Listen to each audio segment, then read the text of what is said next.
lunch, and I always have a beer while I wait. So, Live Oak Hefeweizen. What are you drinking, Bill? So, What time is it there, what's that? Bill? That's not a purple haze. Live Oak Hefeweizen. Live Oak Hefeweizen. Oh, Bud Light. And it's quite good. Is No, the it's sun not over really the Bud yard Light. arm That's there? just the glass they serve it in. As you can tell, it's a nice Hefeweizen. No, you couldn't tell.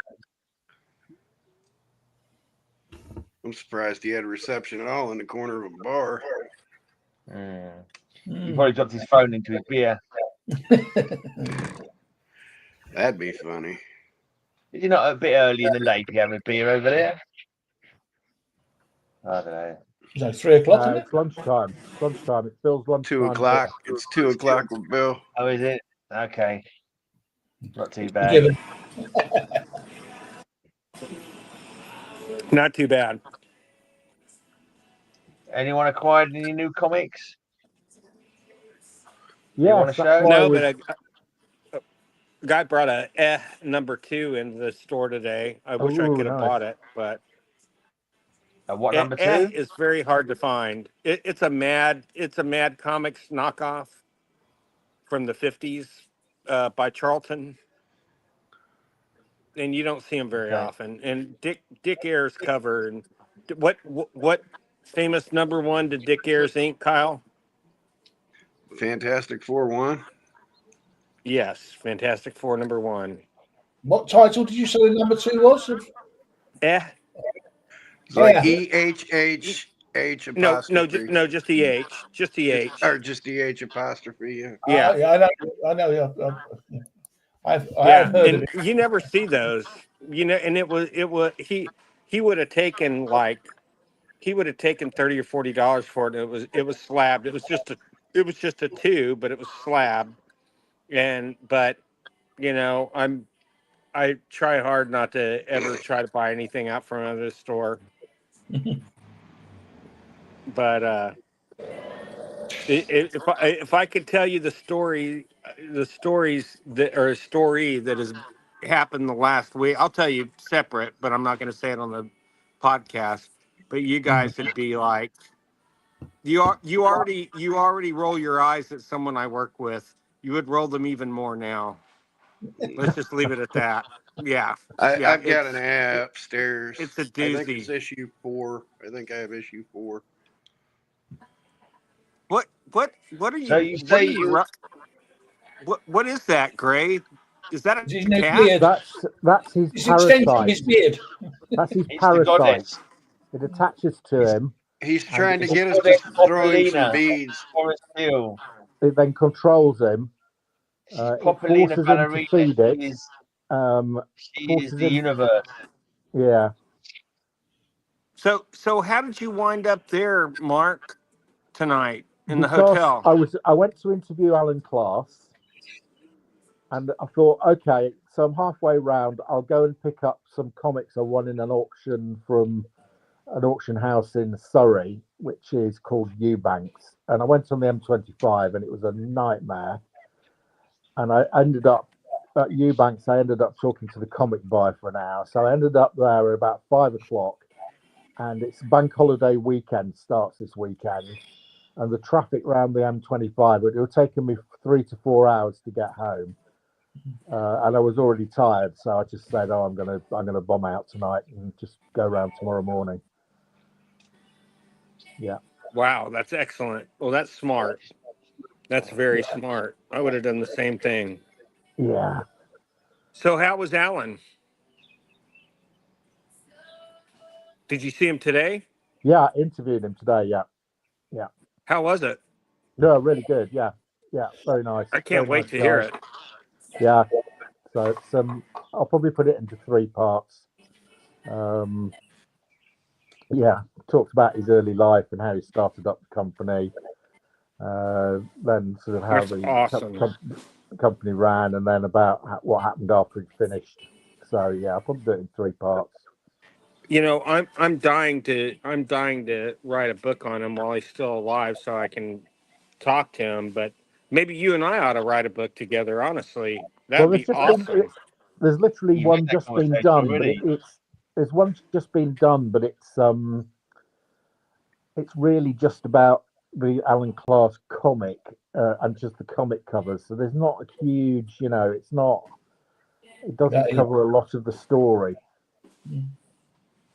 No, we need a story.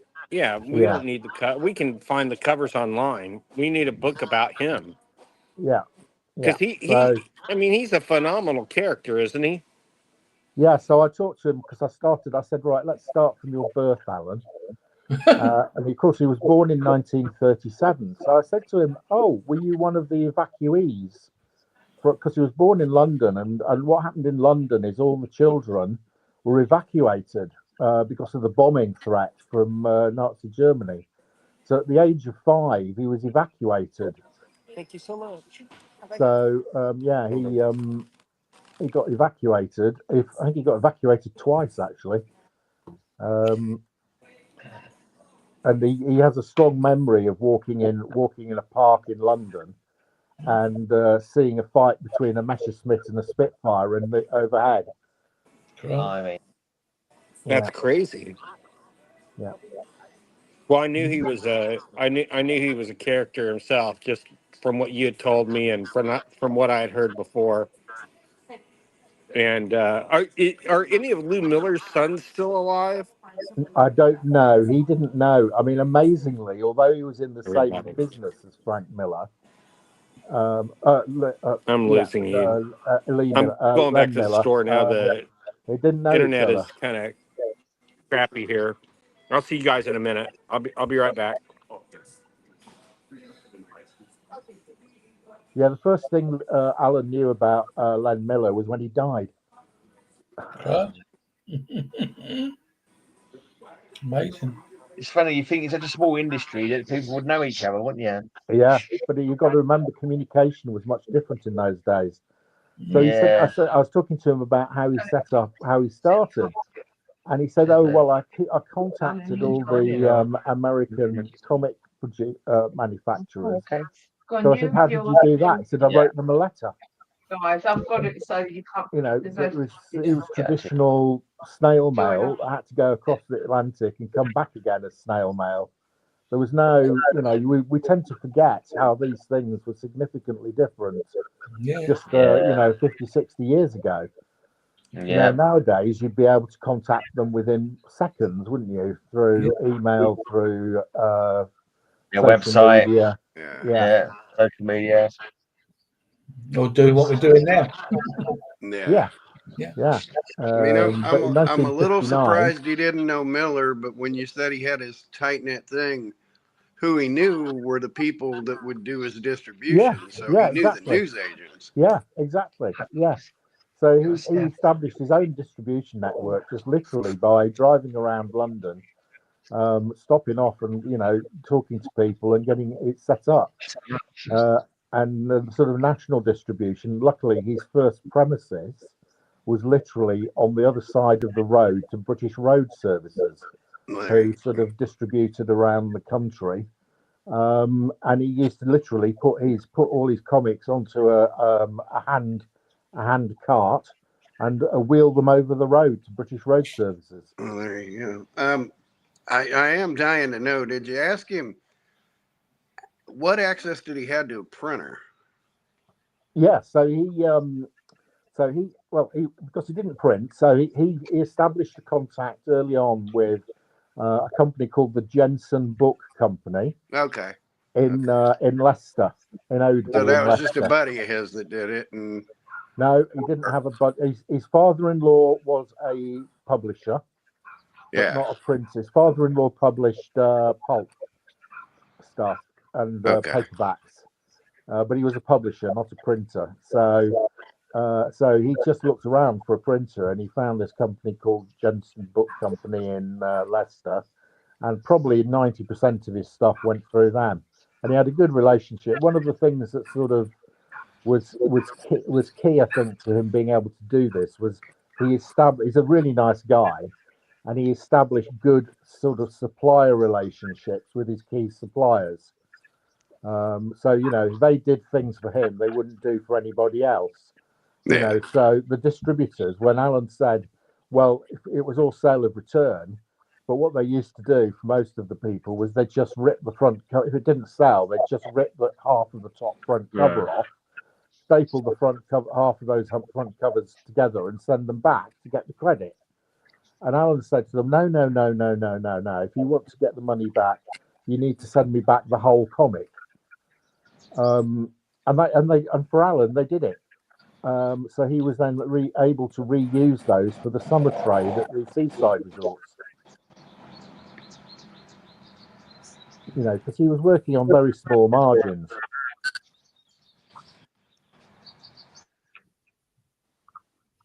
Did you go into how he approached like Marvel and DC and Charlton to get rights to the books?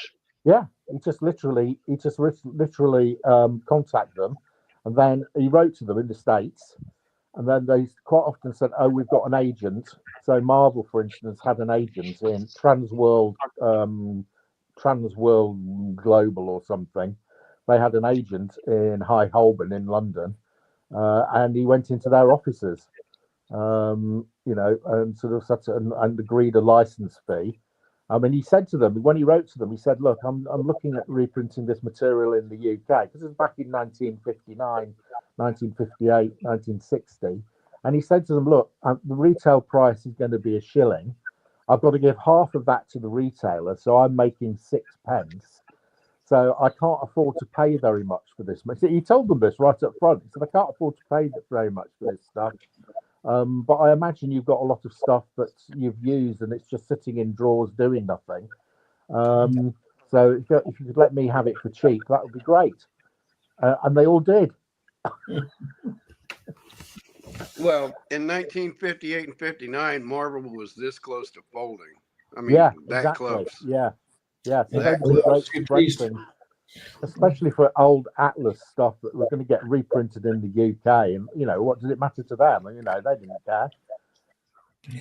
So, how do you work out such a deal with Charlton? Same thing, I think. He just contacted them and said, you know, I want to print your stuff. You know, I can't afford to pay very much, and you've got a lot of back material. I'd use the back material, and they just said, yeah. And gave them a license. He must have created so many fans, though, mustn't he? He must have done them such good business, because they obviously other people read his reprints. I think they just liked him because he was a really nice British guy. You'll hear him on the video. He's very gentle. He's very gentlemanly. He speaks very well. You know, he's what nothing I like call, us then. He's what I call an old-fashioned British gentleman. And I think that, you know, that goes down very well with the Americans. You know, they like that. They sort of, you know, they go, oh, well, you know, why not? You know, sometimes in business, you just trade with who you like, you know, even if it's not making a lot of money, you know, you just go, well, like this guy, I'm going to do business with him. He's asked nicely. He's told us the truth. Yeah. He hasn't tried to pull the wool over our eyes. No. So why not? Yeah. Well, and the world kind of viewed the comics being in the death knell from the early 50s, especially after the Keep Albert hearings here, then the seduction of the innocent and all that shit. They just kind of viewed that as the death knell of comics outside of Mickey Mouse until the early 60s. I mean, you know, the first few Flash were spread out. The Barks Duck books were doing something, but they just thought it's a dying industry. There's a few survivors, and then they just think it's dying. And he's right there in that window where everybody's convinced it's dying, and then you get the explosion of the Silver Age. So his timing was perfect. Yeah, and he's... I told you the story about the Comic Code Authority, didn't I? So what's that? Well, so his first ever comic was Creepy Worlds #1. Okay, and he just took the cover and reprinted it. Yeah, and the cover that he reproduced was for an early comic from an early Comic Code Authority comic. So if you look at Creepy Worlds #1, it has got the big Comic Code Authority, trademark on it. Yeah. So as soon as he produced that, he then got a letter from the Comic Code Authority people in America saying, "This, please stop using this. You can't use it in the UK. It's only legally means anything in the USA.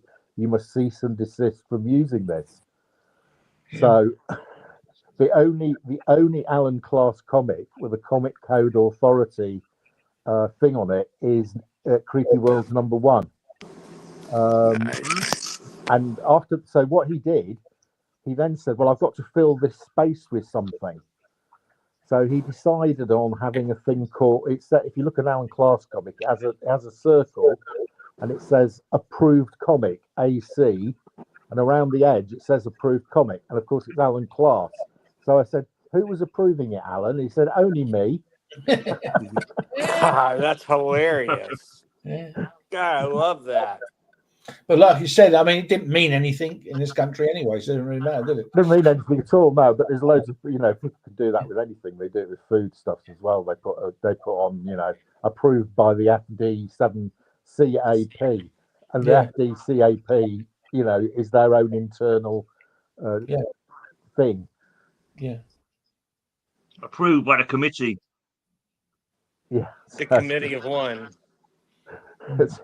That's how it ended up with that approved him, because he wasn't allowed to use the Comic Code Authority. I fucking love that so much. You have no idea. Because he hadn't got a clue. He didn't even know what it was. He had no idea who Wortham was or anything, or what happened to create that. Oh, that's hilarious. He hadn't got a clue. He said, "What?" I said, "That started in 1956." He said, "Oh, did it?" I said, "Yes, it was after a thing called The Seduction." He had no idea. So when he printed that on there, he hadn't got a clue what it was. It's only when he got a letter from the Comic Code Authority to tell him to stop using it. It's amazing they were watching as well, really, isn't it? From all the way over there. Yeah, how they saw it, I don't know. But they picked it up quite quick. Did he ever get any hassle from British authorities for content or anything? No. So what he said was, because he was reprinting the pre-code stuff quite often, and I think he said, "Oh, I got a lot of stuff, quite gory stuff with heads being chopped off and all that type of stuff." And he said, I didn't like that, so I didn't put that in my comics." It's probably why he picked and choose so much. He edited it, or he just took the whole story out. He didn't. Yeah, he didn't. If you look at Alan Class, he doesn't use any, horrific stuff. It's all supernatural, sort of ghost story, science fiction, superhero. He doesn't use any, although he was picking stuff up from the Golden Age horror period, he never uses anything horrific, although he could have done. He said, I did have that stuff. Yeah.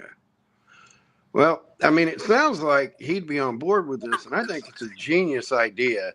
Take this interview, and potentially when you talk to him again and see what he thinks about, you guys actually chipping in and publishing a book about his life history. He's just done one, so I don't think he's going to be too keen to do another one.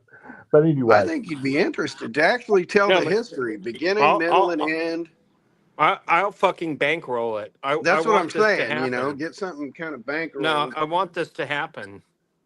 Yeah, because I want to win an Eisner for something. I love the history of World War II. And getting evacuated.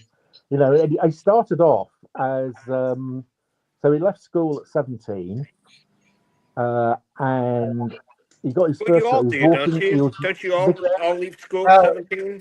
14 at that time. It would have been 14. Yeah, well, he left at 17, so he was obviously. Was it a good school? I think London School or something or other. Anyway, so he would literally was walking down one of the main streets in London, and there was a big estate agent company that's big now. He did mention the name. I can't remember. It begins with a W. And he just walked past, and it had a sign on the window saying "Junior wanted." And he walked in. He had an interview with the owner, and the owner said, "When can you start?" And he literally started as office boy in an estate agency in London. Then he moved up to doing, selling houses in the middle of, properties in the middle of London. Then he met, believe it or not, he met his wife in the south of France, in Cannes. That he was on holiday. His wife was on holiday with her parents, and they met in a casino in the south of France. They're both from London. They'd never met in London. They met in a casino in the south of France, and she asked him, "What number should I place this bet on?" And he said, "Put it on number 5," and it won. And then she came looking for him the day afterwards and found him, and then they agreed to meet up in London. And I think they've been married 63 years. Lovely. Wow. Okay, now hit the pause button on this, because as much as we want to sit here and pick, we do have to leave something on the bone for your videos. Yeah. We need to be patient. But it doesn't matter. He can say why he wait? can play the whole We can thing just here, and ask it him wouldn't matter about because it. no one's watching. That's true. And I still want to listen anyway, so it doesn't really matter. Yeah. And he's absolutely delighted with his rediscovery, if you see what I mean. He literally thought it gone. He didn't think there was any legacy at all. When he gave up, he just said he didn't think there was anything. And then suddenly, he's got all this attention. He's got a book written about him. He's being invited to do so. He's going to the next London Comic Mart, Gray. I can't be there. I'm touring France and I'm touring Spain next. But he's going to have a table. He's going to have a table at the next London Comic Mart, and he's going to be doing signings. Does he need anyone to help him carry the boxes? I think the guy who wrote the book with him, Nick is. Oh, never mind. Okay. So, Nick Nucleus. Yeah. Nick Nucleus, who's that? He helps run the London Loves Comics Facebook group. Oh, It's a very supervillain sounding surname, though. His real name's different, but he wrote in the fanzines with me. He's buddies with John Bishop and that lot, and Nebs knows him, and Steve and he's in. I'm kidding. Steve knows him. Yeah, I mean, We love you, Nebs, even though you never come on the show anymore. We love they're you. all pub buddies, so they all hit the buds. pub post.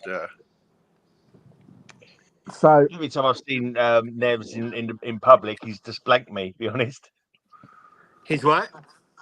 He just blanked me. Yeah, he blanks. He doesn't speak to me either. So, Yeah. Wait. Say that again. I didn't understand what you were saying. Nabs. He blanks me. What does that mean? No, look it up. Pause us. Look up English slang. He ignored him. He won't talk to you in person. He just doesn't recognize us. Wow. Just doesn't acknowledge us. Wow. Yeah. That's weird. Do you think he knows who you are? No. Yeah, of course he does. Hopefully not. I think so. What's weird, man? Well, that's Anyway, bizarre. There's a long story, and I will not tell it live. So, but there's a rational story for that. But okay, don't really care anyway. Whatever. So there's my. Oh my god. That's my Creepy Worlds number 32, which is the first reprint of Fantastic Four. Oh wow! Literally within a month of the original coming out. Yeah. And I got Alan to sign the back of the. That's awesome. Cool. Slab. That's awesome. Yeah. So let me ask you this: it was legit being published and sent to England. How was he able to reprint it so quickly? Literally, they invited him into the office.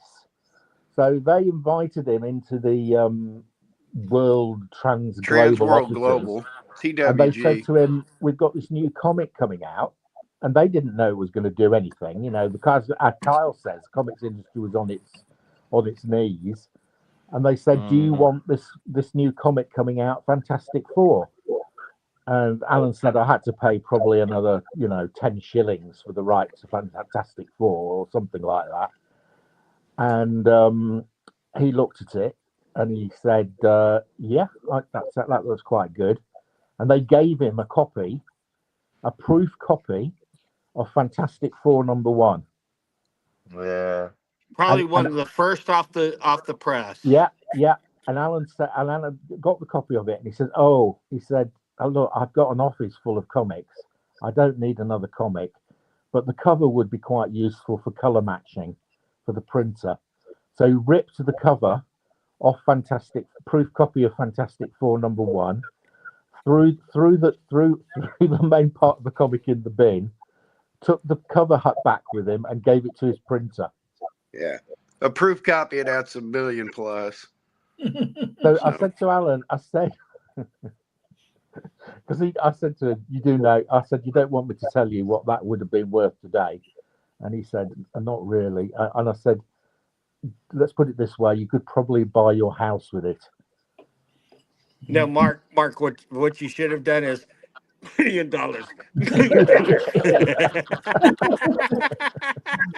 Hi, Tempest. Hey, Tempest. Come on over. We got room today. And I got 2 comics signed for Tempest as well. They'll be happy. That's even better. Have Tempest. I'll give Tempest a link. If Darren comes in later, we'll have to juggle it. Yeah, that's fine. Haven't seen Darren. Haven't seen him for a while. I think he's messaged. He was here last week. Terry, he was on last week. No, I didn't mean it that well. I mean, in the last few days is what I'm talking about. As I say, I got you. Answering anything. Yeah, I haven't seen him answering anything. Well, I'm hoping he's busy getting Splat comics for relaunch. It's either that or he's busy being a nurse on World of Warcraft. Yeah, who knows? Or maybe he's watching Maybe he went to go see Minecraft and he's doing the zombie chicken. No. Meanwhile, Darren. Here's Tempest. Tempest is in the house. All right, guys. Hey, Did everyone watch his video where he had Starro on his face? That was a classic. Classic for the ages, that one. Can you has anyone ever made a Starro mask that makes it look like you're being controlled by them? Yeah, Tempest has got one. Watch his video. Does that mean, hey, Bill, you haven't watched Tempest's video? He's the one I didn't even know they existed. There are better ones. I'm always the last to know. Us stupid Americans. That's the one. Oh my God! Oh my God! I love that. Was that a giveaway or something? It came with the box of the Brave and the Bold figures that I got. It came with that. Oh, I want that now. Bad. Was that the same one you wore? Was that the one you wore in the video? Yeah. Oh, that's awesome. Having eye holes in it. I thought it was covered. I can't remember now. No, you can get. I've seen you can get better ones than that. Right. Well, I want one. I'll have to find one now. You had another kind of mask on the last video, though, didn't you? Yeah. I had. Yeah. Oh, yeah. Is that a xenomorph? It's amazing what I've got lying around here. It got me thinking that mask he was wearing. Like, I don't know if it's ever been mentioned, but does Starro literally starve his victims to death? Because they've got no way of eating, have they? Their mouths are covered, aren't they? I don't know. I thought I'd seen somewhere where he wasn't covering people's mouths. Oh, okay. Bill, have you taken that mask to the pub with you for lunch? Yeah. Yes, I should. I get better service probably, but what can I say? But this is a mask film with Sure in it. What? Mask. It is just mask, isn't it? Oh, it was called Mask. Oh, this is the Doctor Doom classic Doctor Doom mask. Yeah. And no hood. And it's 3D printed. and it's pretty good. Was it the same guy who did your Wolverine? Yes. I'm assuming that was in your car. You just didn't take it to the bar with you. No, it's actually here in the store on display, and I just took it off the display. Oh, I thought you were at a bar. I thought you were out to lunch. No, I already came back to the store.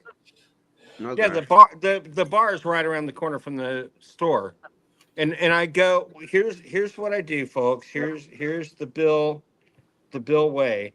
I go. I order my hamburger at this place around the corner that's quite famous, and I go, and they have a bar like 100 yards away on the same compound, same restaurant. I go, I order myself a beer, and I wait and drink my beer for my burger. My burger comes, I come back to the store and I eat my burger. So there you have it. That's what I call a nice Because healthy Lord lunch. forbid I miss the one customer we might have today, So man. If I can't wait till I'm not talking to you guys in public. There's so much to tell you. I mean, and none of it is really good. None of it's bad either, but it's not good. But it's just hilarious. But so is my life these days. What can I say? But Tempest, you got any new toys? So I wasn't sure if you was being that. I thought you might have been being that. That's all I was forgetting that. Rocky So Dennis. wrong. I have, Bill, and if you'd have watched my latest video, you'd have seen him. I don't watch your video. I didn't even know you had video. It's no slam, I swear. I'm just ignorant. I will watch them now, but don't hold me in suspense. Show me what I missed. Subscribe to me last week. It was Deadman last week. That's right, Terry. Yeah. Oh my gosh, that's awesome. You can see them on the back of the box. Oh, that's awesome. And did they make it? I don't even know if did they make a Gremlins costume? I guess they did. No, I think these are like updated versions of them. Oh, those are great. Oh, I love that one. Yeah, I know they. They did actually make an alien costume, and I think that's it.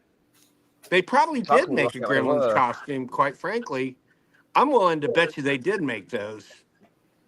Those are great. Is that a figure? Is that a costume in that box? No, it's just a little figure of the kid. It's a figure. Yeah, is that Beetlejuice? Yeah. Oh, that's awesome. Because you showed that in your recent video, didn't you? I didn't recognise any of them. It was weird-looking things. Was that the one you showed in your last video? Those are quite popular. Several different companies are making them now. Some are doing it through Ben Cooper, some are not. And those are Ben Cooper ones, aren't they? The Ben Cooper ones. Ben Cooper got the rights in '63 to do a Spider-Man costume. It's very early on, but they had a Spider-Man costume before the comic, and it was just a generic kind of thing. And then they went to Stanley, and so the Spider-Man costume is probably the very first Marvel merchandise from '63. And it's quite rare. It's quite hard to find. Just FYI. And then we get to see the smoke alarm in Mark's hotel. Sorry, my battery's low. That's a really nice freaking hotel, dude. 56 quid. What? That's crazy. Yeah, nice. It's an old English. Nice. It's an old English sort of pub, and Lord Nelson used to stay here quite a lot. Wow. Okay. Did he stay there with Lady Hamilton? Was it? I said I didn't want to share a room with him because he was a bad snorer. Yeah. It's a good thing he was a lord. That's hilarious. He didn't share the room with Hardy, did he? I don't know. They weren't prepared to. They weren't prepared to spill the beans. Yeah. That's hilarious. Hey, so what's the value on that creepy you have that was the first reprint of the Fantastic Four? Right. I think probably we're looking at about $2 or $3 grand. That's it? That's not bad. No, that's actually something I want. I didn't think they'd be that cheap. Yeah, but they're still not. I mean, it's a 4.5. I mean, they do get pricey. I told Alan because he hadn't got a clue. He said, "Oh, I think some of my comics have sold for £400." I said, "No, Alan." I showed him this. I said that some of them are selling for 3, 4, 5,000. And he went, "What? I couldn't sell them for 6p." Well, that was 60 years ago, dude. Things have changed. Imagine that, though. That's so crazy, isn't it? It's Sorry, I mean, how Alan. long ago did he stop doing it? And he must have spent all his time thinking it was just a blip, something he did like as a young man, and to suddenly find out 60 years later. Well, I mean, he did it from the later. age of 20 to 50. By the time he'd stopped, he was 50. But I mean, oh, was he really living on that long? Did it? Yeah, 30 years he did it. Yeah. Right. So he stopped in 89, but from 89. So I said to him, so from 89 to about 2000, he just assumed, he said it's gone. I've moved on. Nobody will remember me. There's nothing out there. There were ephemera. They'd thrown them away. And one of the sad things is because he had quite a lot of stock when he finished. He had about 20,000 comics, and he put them in his garage for a couple of years, but he couldn't get his car in. So eventually, he just got a house clearance guy get round, and he took them away, and they took them away for free. Oh, it's killing me. That's killing me. Dear me. Tempest has that maniacal grin as he always does. That's because he used to do house clearances. That's why he knows. He's like, yeah, I got him. That's hilarious. Oh, yeah, shocking, and the clear. Hopefully, the clearance guy didn't just go throw them away. So I said to him, "What did the clearance guy do? Did he sell them?" I said, "Well, he did quite like comics. I think that's why he took them." And he said, "I'm not giving you any money for them." He said, "But I'll take them away free." So I don't know whether the clearance guy sold them or just put them in a hole in the ground. I'll take them away free. Oh, what a fucking saint you aren't! Could have probably sold them by now. Oh yeah, gone by now. That was... Don't you think? It's only been what, 38 years? Has he got any more nightmare stories? Probably sold them for 10p each somewhere. Has he got any more nightmare stories? He's ripped the cover off of blinking Fantastic Four #1. He's given away 20,000 of his own books for nothing. Is there a third part of this trilogy of terror? So then he kept, because I think he had the printing plates as well to a number of these things. So even after he'd sent a lot off to the man, he did have his own personal collection of about, I think, about 1,000 with and a number of them with the printing plates. Yeah. So he basically gave them to 30th Century Comics, who've been selling them for the last sort of 15, 20 years, and they've nearly run out. I've got about 6 or 7. I've got about 6 or 7 sets of the printing plates. Oh my god! So is it like, what is it? Printing plate? Is like a metal plate for each page? Yeah. Is it? Yeah. No, it's a metal plate for each. So it's just for the cover. For the color, you get four different plates for the primary colors. You get a yellow, a black, a red, and a blue. That's amazing. Yeah.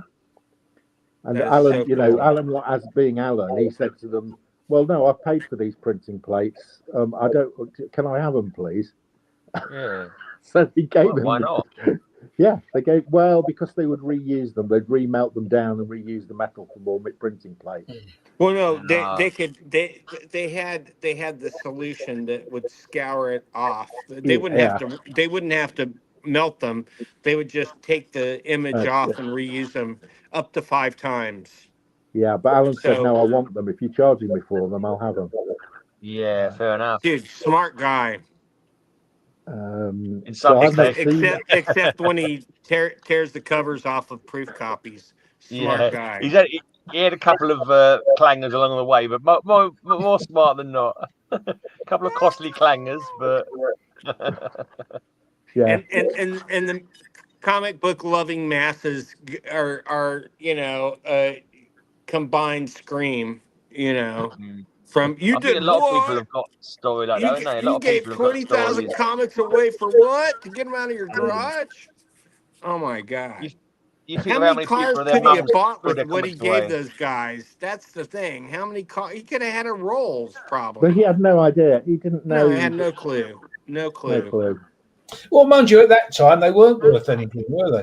They were in They were worth '89, they probably something, but were worth. not like today. No. They probably were Some. worth, I don't know, 10 pence each, Yeah. something like that. Yeah. I mean, it wasn't until really you got into the 90s when, I don't know, when major films started coming out, where that's when it started putting the prices up of books anyway. Because, I mean, they weren't that expensive in the 90s in comparison to what they are now. You probably still, in the 90s, could have picked up an amazing fantasy for £300 or £400. So, it's just incredible what it is, how it's increased now. I mean, a lot of it's to do with the cinema and all this first appearance of this and first appearance of that. I just recently got that CLZ, and I was putting my books on it, and I've just done it with volume 3 of Batman, and virtually every single bloody issue of Batman has got some kind of special significance. If it's got significance on it, it's got a key on it.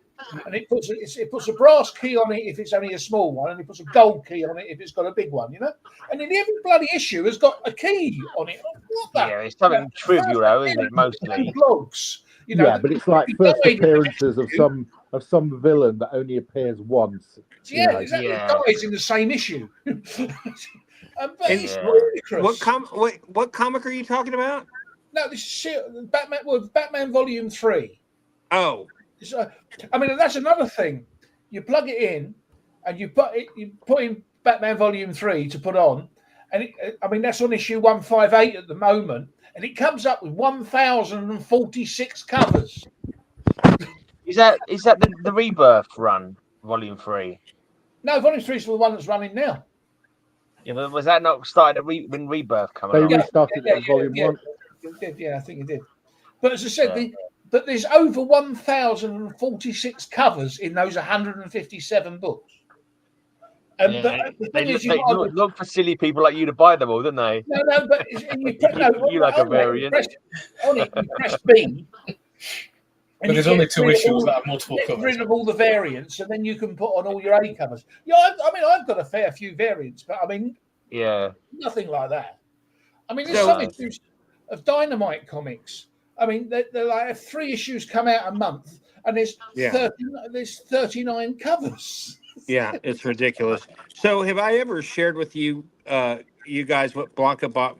Blanca bought me this for Christmas. It's a Thor hammer bottle opener, and it's a bootleg, which we didn't know when it's a beautiful package and everything. But you got to see this.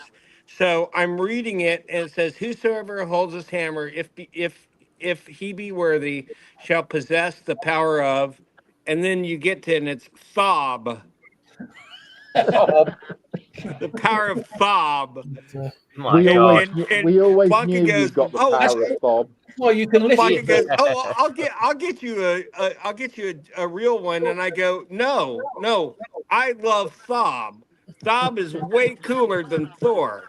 I would much rather have Fob than Thor, because I mean, this is a freaking conversation piece. If it was the real thing, you wouldn't be able to lift it. Well, that's true. Or I'm that guy. But not that I look like Thor anyway. Do you hit the handle on the floor? Maybe you're turning into Fob. The handle's actually pretty cool. Yeah, that's Throg's hammer. Thob's hammer. Yeah, the hammer of Thob. But I didn't think I'd ever shown you guys that. That's why I get a huge kick out of it, and I'm way happier for it to be Thob. And most of my friends agree. They'd much rather have a Thob hammer. But so why is it so bright in your room if it's so late, Mark? Oh, it's the lamp. Oh, I thought that was a window. Oh, that's so funny. Bill, what issue of A came into you? What? What issue did you say of A came into you? 2. Did it look like that? Yeah. And it says heirs. It says heirs at the bottom. Right there. Yeah. And that's Huh? approximately 5 years before Fantastic Four #1. And number 2. And what Someone was he pronounce known that. for? I thought I had issue 4, but I had number 2. I was like, well, that's kind of funny. You know what he was known for back in that time period was Ghost Rider, the original Ghost Rider. Yeah. That's right around the same time. He was just getting his feet wet in the business. He was known as a Western guy for a very long time, and Yeah, I did a lot of Western stuff. he did most of Marvel's Westerns, and then did a lot of the Atlas Timely Westerns as well before that. So, yeah. Oh, here you go. So, Here you go. I'm going to show you this because we're talking about it. I've just picked this up from the auction house.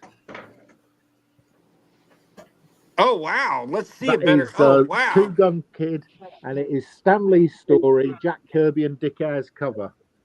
oh it's awesome. 20 Guys, quid awesome. that cost me. How much? That's nothing. That's awesome. Yeah. I mean, it's a I mean, 2.5, but it looks a lot better than the 2.5, doesn't it? I'm telling you. How much did you say, Mark? 20 quid in auction. 20 quid. Good, cost more than that. Grab it. Exactly. Yeah, no, that's what I mean. The only reason I don't collect westerns, but when it was 20 quid, nobody else was bidding. I thought, how can you lose out on that? What grade is it? 2.5. 2.5, Okay. and it's low grade, but it looks. But a lot what better issue than number? 2.5. I don't know why. I don't know why it's a 2.5.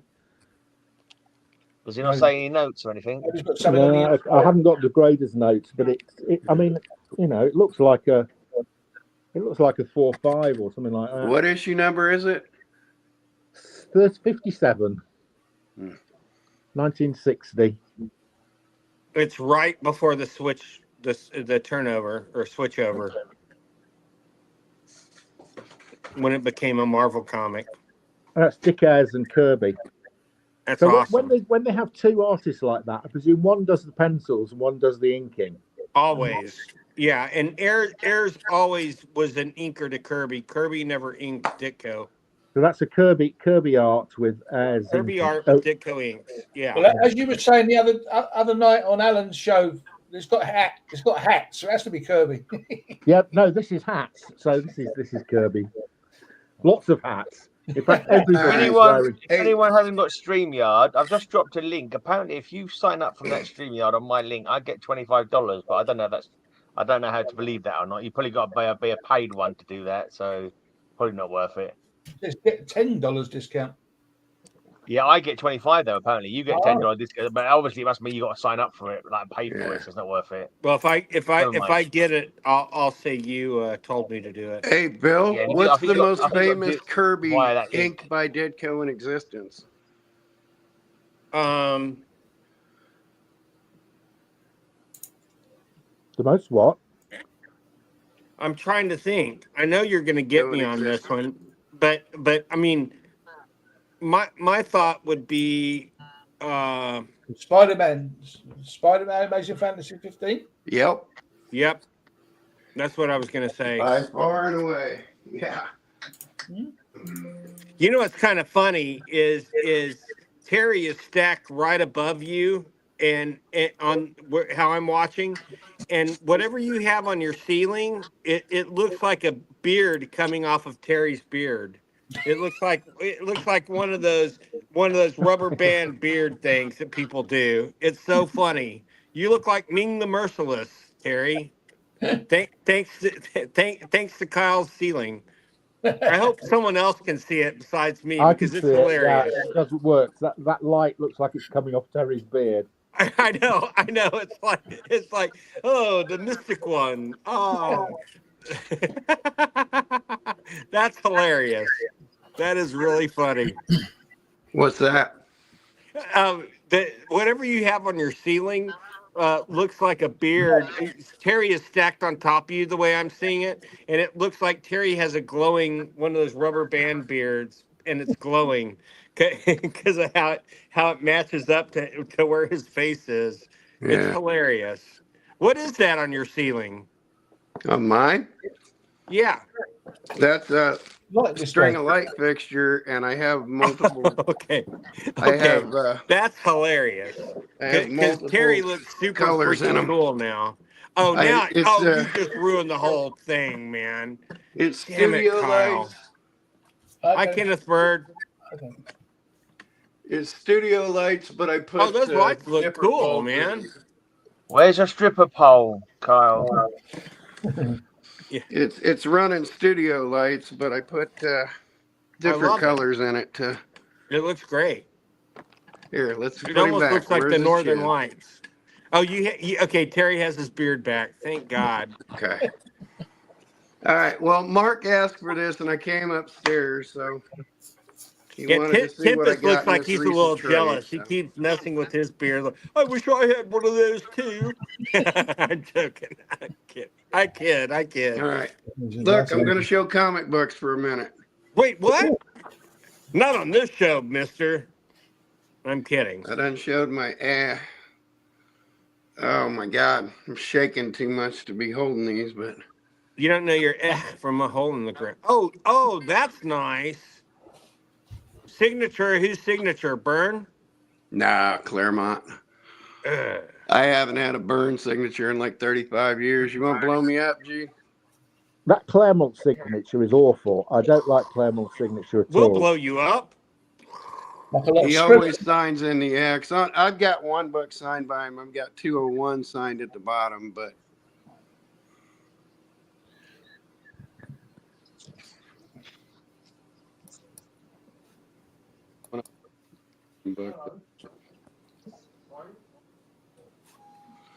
nice. Got a graded copy of that.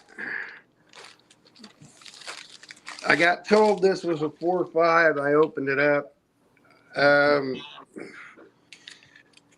I'm thinking maybe a 6.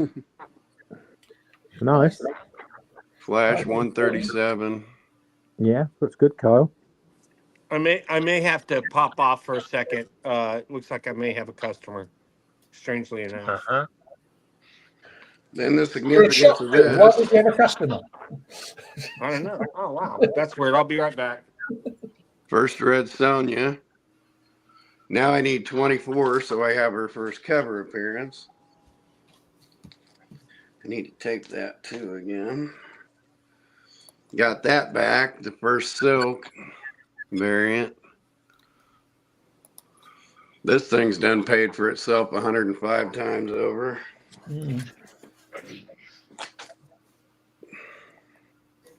Yeah, that was one of my ouch comics, Kyle. Was it out? Well, what, by a couple, like 20, 30 bucks? No, by about $250. Really? Yeah, because you sold it to me. We valued it at a 9.8, and it came out as a 9.0. And I lost about $250 on that one. Oh shit! Sorry, we made it up with the other ones though. We did, yeah. I don't see how that would have come out of 9. I'm just thinking something happened in shipping. I talked to CGC. But there's that dual sign Spidey. And then since I was up here and I have them in place, I hate, I never get, it never gets old showing these. Never gets old showing these. Yeah, they're nice. Yeah. My sealed Jack Kirby autograph. Yeah. That's nice. And this is a definitive Kirby because it was signed in the presence of a. Hopefully that's a real one, Kyle. Yeah, that's a real one. I think the other ones are real too, but that's neither here nor there. Then I showed these. Paulo had me come on and show these on his show last week. The original printing negatives, just some 60s romance books. Cardboard Casanova. Nothing describes me more. Then a editor's mimeograph with editorial notes on it and stuff for art changes.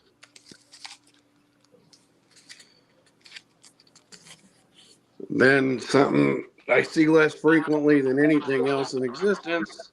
Oh. What? That I'm gonna right have to there. go and come back. Claire's after me.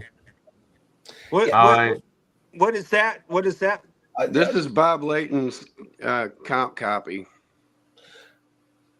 I've never seen that cover before either, to be I've honest. never seen that stamp. Yeah, I've never seen that comic either.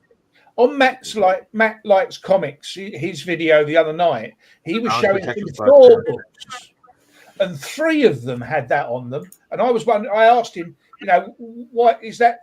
Are they what you just said, file copies?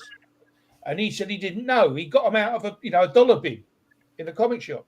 These are let him know these are comp copies. Yeah. That's what Marvel put on. There were different timelines, and it matches up with a timeline. But I mean, I got this off Layton's family. It was Bob Layton's comp copy of that for doing the cover. So he worked on that book, I take it. Huh? He worked on that book, I take it. Yeah, he did the cover. Yeah. So this family was right up the road from me. So, but yeah. So on Matt Likes Comics, the issue before this was the first appearance of Cloak and Dagger. Okay.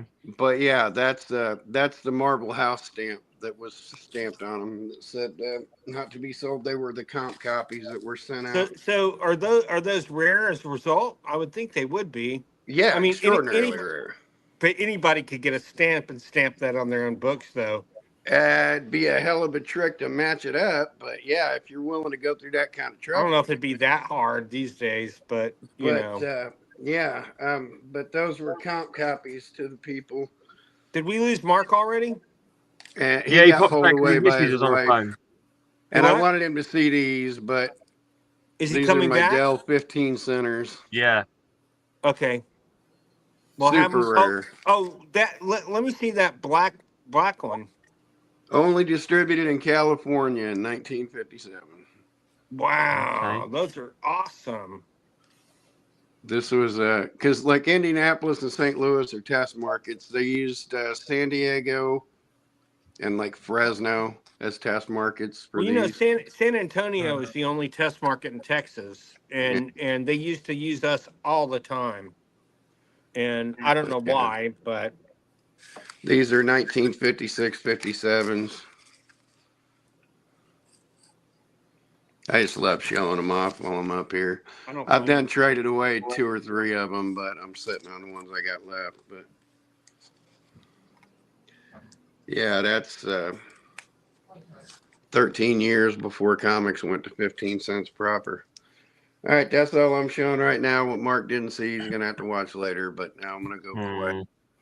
Put these back up. Just thought I'd try and see if these co-pilot AI thing. I asked it to do a Silver Age Marvel and DC comic quiz for me, and the questions are either wrong, ridiculously simple. It's like, for example, what team debuted in Fantastic Four #1? It's like, I wonder who that could be. What new team first appeared in X-Men #1? That's a challenge. One of my mates recommended I use it for doing descriptions on my videos.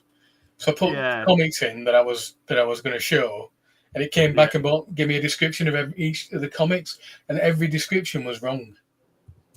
Oh God! It's like it can't even look stuff up. No, it's shocking. It actually says here, what superhero team debuted in Justice League of America #1, 1960? Well, it ain't the bloody Justice League because they appeared in Brave and the Bold, didn't they? So that stuff makes me so mad. They were called Justice League in that Brave and the Bold issue, weren't they? Was it not part of the title, Justice League? Yeah, no, it was Brave and the Bold, wasn't it? First 3 appearances are Brave and the Bold. Yeah, but they actually called that in the Brave in that issue, aren't they? Not like just. Don't you got it on the cover? Yeah, I think it is on the cover. I wonder if maybe they're trying to say that they weren't named until the actual comic book come out, and in that. But they were. I'm sure it was though. That's what I thought. Yeah, I thought that as well. No, their first appearance was they were always the Justice League in there. Yeah, that's what I thought. Yeah, so that question is definitely wrong then. Pardon my The question is definitely wrong, basically. Yeah, Justice League of America, right on the cover. Yeah. So, someone told me something funny the other day. They go, "Yeah, French, like the chef's kiss," and I think the chef's kiss is actually Italian. No idea. I don't think it's French. I think that's Italian. That doesn't look like something a Frenchman would do. Like, what is this? But sorry. I digress. Tempest is like, Bill, what the fuck? But I appreciate this group so much. I have to tell you, you guys saved me so much money in therapy costs. I mean, honestly. Yeah, you guys you really do. In therapy. Well, if I get to England this year, we're all going to get together and have a fun time. Our therapy cost goes up. That's the trouble. Huh? I said our therapy costs go up. That's the trouble. Well, yeah. We'll just make sure it's a pub that someone knows a cop, a Bobby that comes by there or something, so we won't get arrested. Do you guys still call your cops Bobby? What was the last film he watched? No, Carry On. He sticks on Doc Green. Yeah. No, I've watched too many of those damn horse guard videos lately. Oh my God, that's all I get on Facebook. Are the freaking horse guards telling people. I still call them the Bow Street Runners. The horse guards going, go, and people are going, oh, and then they fall over and crap. I mean, it is hilarious, but a horse tries to bite a kid's head off. Hold on a second. I'm just letting you know. I saw a robbery yesterday. Actually, I was coming out of the pub after me and met out with a couple of mates, and this door comes flying open out the side alleyway, and 3 guys totally in black, like literally faces covered as well, carrying a bag, come running out from this. I know what you've been doing, guys. And a little while later, I think they must have robbed her from the back of a phone shop or something, mobile phone shop. Some guy come out of the free shop and was looking down the road, and I thought, too late. I was going to stop them, but I didn't have time to get into my grey man costume. If there'd been a phone booth nearby, I would have slipped into my grey man costume and subdued the fiends. But lucky for them. I saw a kid coming in out of Forbidden Planet down the street, and comics were flying out of his coat as he was running down the street. And one of was running after him. He should have secured them better. Here's something else you don't see every day: old subscription envelopes. Have a great day, bud. Nah, you have shown. That's the second appearance of Gru. That's Jack. I showed it a couple of weeks ago, mate. But that. Oh, that one I haven't seen. I don't think. That's a backing board. For what? It's a subscription board. Marvel Direct Marketing. It's a subscription board. Oh, when they finally got wise. But yeah, Matt pairs up nicely with these envelopes. But yeah. Oh my God, those are awesome. So yeah. First of all, to you, Fuddy Duddy, you have some great books. I just want to say. I'd rather not have them. Anybody want them? Just give me the right thing for them, and very possibly. Ain't Did you watch Doctor Who this week, Bill? Ain't for sale. What? Did you watch Doctor Who this week? Yes. New series. I loved it. I mean, people are saying, "Oh, it's better than last year." I liked last year. I don't know why people. I mean, do you guys have a problem with that? I just find the Doctor Who too blinking whimsical nowadays. He's like going around kissing the TARDIS and that, and prancing around like a blinking fool. You know what I mean? It's like I like a bit of dignity with my doctors. You know what I mean? I like it a bit more staid and like. Nakuti has finally come out, but and that's okay. I don't. It doesn't bother me as much as it would have when I was probably in my 20s or 30s. I guess I'm too old for anything to really surprise me anymore. But I really like a lot of the stuff they're doing, but I don't like a lot of the stuff they're doing. So, but it's still fucking Doctor Who, and I love Doctor Who and have loved Doctor Who for 45 plus years. It's worth a watch. It's entertaining enough. It is. Do you watch it, Tempest? No, I'm not. I prefer to see guys in rubber costumes Well, yeah. No, I understand. I totally understand that. And even when it wasn't him, all of the costumes have been kind of goofy anyway. But I mean, why couldn't he have a Doctor Who that looked really cool in a turtleneck or something? You know, like a black turtleneck and black pants. I mean, people go, "Oh, that's not my Doctor Who." You know, doctors should wear the same costumes every episode, as far as I'm concerned. Every single episode, they should wear the same costume. That's the law. Just like Gilligan's Island. Yeah, no, I don't know. Never watched Gilligan's Island. And Batman. No, with the new stuff, I stopped watching halfway through Capaldi because he's so overacts, and also I couldn't take him really seriously because there's a program on here. It's called. Is it the It Crowd that he's on? Yeah. Yeah. No, Thick of It. Is it the Thick of It or something? Yeah, it's both. I think it's both. I think he's in both those. He swears like a trooper. In that thick of it, he uses the C word so many times it becomes absolutely meaningless. So when you see him as Doctor Who and you hear that in your head, you go, "Sorry, I can't take this." No, I got you. You lost it. Now I thought Jodie was great. By the way, Lisa liked Jodie. Lisa liked the. She's not so keen on the new one, but she liked the female Doctor. But see, I have to be honest. I'm a classic Who guy. I have not really turned on to the new stuff very much at all. I watched it for no reason, but I kind of liked it when it was like not a big budget thing, when it was just them trying to put a show out. You know, in there was older they told real stories. They told stories. I mean, they were fun. They were stories. And they said people used to hide behind. The kids used to hide behind the sofa, kind of thing. You know, scared of the Daleks and the Cybermen and all that sort of stuff. But now they've made it just like Tepper said. It's so CGI now, and all the other stuff. It's just and there's no story anymore. The story's gone out the window. Especially this last lot. It's all about identity politics. It ain't about Doctor Who anywhere near like it is. No, and I agree. They need to focus on the stories. And if you've got 2 million people are now watching, whereas now there's 2 million watching, and there's a possibility of the whole world watching it now.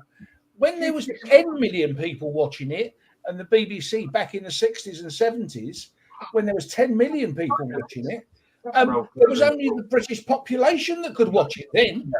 But now the whole world can watch it, and yet there's only 2 million people doing so. So it's got to say something, hasn't it? What were you going to say, Tempest? A series used to be an entire story. Yeah. Back in the old days, and the newer ones it's like pretty much just 1 or maybe 2 episodes per story. I used to like the long. I did too, and I looked forward to the cliffhangers, and I watched it. I used to watch it when I was a little kid. They showed it on PBS over here, Public Broadcasting, and I would run home from school. This is a funny story, but I live in San Antonio. We're 200 miles away from Houston, and yet I could, on clear days, we would get the Houston PBS thing in the afternoon. I would rush home, but most of the time it'd be like old time radio. I could only hear the episode, I couldn't see it.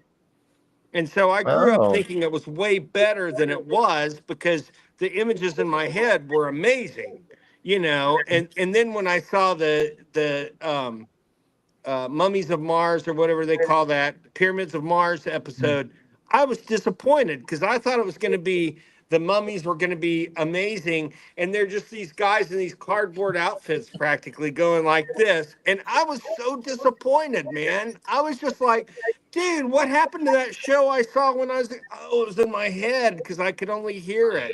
And it's so funny. I still think about that till this day. But between the seventh Doctor, right, you had the 8th Doctor, who was only like, he did a sort of a mini series, and then you had the 9th Doctor, Christopher Eccleston. But between the 7th Doctor and the 9th Doctor, there's 20 years, and in those 20 years, they did it all on radio, didn't they? Yeah. They did all the I radio. thought it was just a TV movie, that Eighth Doctor. Was it not just a the TV movie? where Paul McGann was a TV movie. where Adamant was the master, and that was really weird. But yeah, Adamant was the master. Did you say? I believe. I believe in that Doctor one. Who on Red Nose Day, didn't we? What's that? We had the odd Doctor Who on Red Nose Day. Oh, you do? It was. That was when you got the first female Doctor, wasn't it? Yeah. Yeah. I thought Sylvester was a pretty good doctor. I liked him. I didn't like it because I was a teenager by the time he came along, and I just found him so stupid. I quite fancied Ace, but I thought it was so stupid. That was the trouble. They enhanced the comedy, and it got beyond it. I totally ruined it. Yeah. So and I love Mel, although her voice grates on my nerves. I thought Mel was a good companion, but and then I loved Ace. I thought Ace was great. Yeah, you're never going to beat the one with the knife, though. Tilo or whatever. I can't remember her name. Sarah Jane. That was good. Yeah. No, the Savage Lady with the knife who come from the jungle planet. Oh, Leela. Yeah. I always thought everybody's favourite companion was Terry. Basically, because she had no clothes on, wasn't it? Yeah. Say hi to Alex, everybody. Had no clothes on? Had no clothes on? I can't fucking cuss anymore. Alex is here. No, I'm kidding. Alex cusses the one more with the than knife. He doesn't. But he does cuss. Right, Alex? Costume, didn't she? Fuck you. I don't know. I couldn't hear over Bill's babbling in the background. Sorry. To say, I think she just wore a token costume, didn't she? With the one with the knife. It was like a bear type thing, wasn't it? There wasn't a lot left for the imagination. No. Well, it was a eye-opening experience for a young boy. That's all I can remember. Yeah. I'm going to tell you this. When I was young, Perry was the companion I really liked. Sorry. Who? Perry. They always gave her something that showed off her assets. I'm just saying. It was, I was freaked out when I found out she wasn't really American, that she's British. Doing an American. Why couldn't she's Canadian or something? No, she's American. I mean, she's British. Okay. Yeah. If you really want a nice pair of legs, you can't beat Fraser Hines. She was. Oh, well. You're stupid, man. You're not gonna have nightmares. Bring a tune in my. Oh, great. He was one of the early ones, man. I love Fraser Hines, by the way. I think he's great. I don't know if I ever saw an episode with him in it, to be honest, but somehow I know he was in it, and I don't know what it. He was in the very first, wasn't he? Yeah, black and white job, wasn't he? He was in the second Doctor. Yeah. I don't know if I've ever seen a full episode of the Second Doctor. I don't know if I've ever seen. A lot of them were lost, weren't they? Yeah. Well, a lot of them were lost. Now they're finding them here and there, but they didn't really repeat Doctor Who, did they? In the BBC, it was always a new series. They never showed old episodes, did they? The BBC didn't do it because they used to strip it because the tape was so expensive. They used to record over it, and that is why. Back in the day, crazy, isn't it? Unlike the American TV, where they recorded everything and kept everything, you can get anything on bloody DVD in America. Yeah, you can get. I think BBC thought they weren't going to do rehearsals, not reprint, re-showings, whatever the word is. I mean, so they lost episodes of Dad's Army. They lost episodes, a number of those things. Yeah, they done them on the radio, and so because they originally, a lot of Dad's Army episodes were on the radio in the first place, weren't they? So they did a lot of them on the radio, and so therefore you've still got the original words or the original actors doing them, but it's on the radio because I bought the Dad's Army DVDs set, but there's 4 episodes missing, and they give you tapes. For them. They give you 4 tapes with them, but they've since I think they found 2, but there's still 2 missing. There's still 2 missing. But they did all the 4 that were missing. They redone them, didn't they, with other people like Paul Merton? I think didn't they? They did a number of so they redid it. They did it with Are You Being Served as well, as they rebooted that because they'd lost a couple of episodes of that. I mean, that's one of those guys died in the 70s. One of those guys just died, by the way. Are You Being Served? Are You Being Served? Yeah, the guy who put out albums. I guess he was a singer. Also. Yeah, I think I might have read that in past. I can't remember now. Yeah. I didn't know Dad's Army was on the radio previously. I didn't realise that. When you're saying about Doctor Who went onto the radio, was it actually official BBC or was it that? I didn't mean previously. What I meant was they did them on the radio as well. So episodes you saw on the television, they did a radio version of it, and that is why they've still got the 4 original ones they lost on tape because they've got them on the radio. For some reason, they've kept them. That's what's so weird. They kept all the radio tapes because I mean, you can have the Goons and the Last of 1948 show and the Monty Python stuff. It's probably a different tape, though, isn't it? It's got to be a different tape. It's cheaper. Yeah. You can get lots of C90s. Look what Alex brought me. Yeah. This is really cool. This is a Hanna-Barbera issue, and I know Tempest will appreciate this. Very nice. That's really cool, right? Casper. They make way more Hanna-Barbera toys now than they did back when they were big. You know, it's so weird. Well, with a lot of these things, when they're watching some of the videos with like Triple G and stuff, and they showing some of these toys from all these cartoons from the 70s and 80s, and you know, but they're being made now, not then. It's like yeah. So Gold Key put out I don't know if you guys got this, but it was Super TV Heroes, and that had Birdman, Space Ghost, Galaxy Trio, Dino Boy, all of those, My Tour, all of those in one comic. And it's shown over in America then. Are You Being Served? Oh, that's funny. I think it was, PBS. Yeah. I wonder if anybody in America got that. I'm free. I did. I got it only because my uncle left me his complete. One of the highlights of my life in the late '90s. Didn't they try to do a version of it in America? Yeah, but did anybody in America get the pussy stuff? Oh yeah, Mr. Slocum's pussy. Yeah. One of the highlights of my life in the late '90s. They were doing a PBS fun drive here in Indianapolis, and Wendy Richard and John Inman came in to do it, and I got to meet Wendy Richard and John Inman. Wow. Well, you know what I never knew is I knew that we got All in the Family from Till Death Us Do Part. Yeah. I know that we got what else did we get? We got Sanford and Son was Steptoe and Son. Yeah. But I did not know that Newhart was Faulty Towers. Sort of. They paid the BBC. It was a legit redo of Faulty Towers. When he took over the hotel. Was it set in a hotel? Yeah, the one where he took over the hotel. I've seen the documentary where they tried about 3 times to do Faulty Towers, but it didn't work.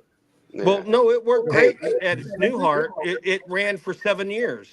Hey, that was Bob Newhart's second series. Do you know what he was in his third series? Yes, he was a cartoonist. It was Bob. Yep. And who appeared on that show? I actually know the guy who created the show, Steve Sutton. Yeah, Kirby appeared on that. Lee appeared on that. Yeah. Oh yeah, but it was a great show. I like Bob Newhart though. I think he's brilliant. Oh yeah, great guy. He just recently died. God rest his soul. Yeah, he died. He died like a year and a half ago. No, about 10 months ago. I quote "Are You Being Served" at least weekly. I quote it at least weekly, and nobody knows what the fuck he's talking about. Nobody quotes it anymore. You know. I mean, I've quoted. I've watched every episode of that from the very beginning, the first one, then the second one, then the redo, then the.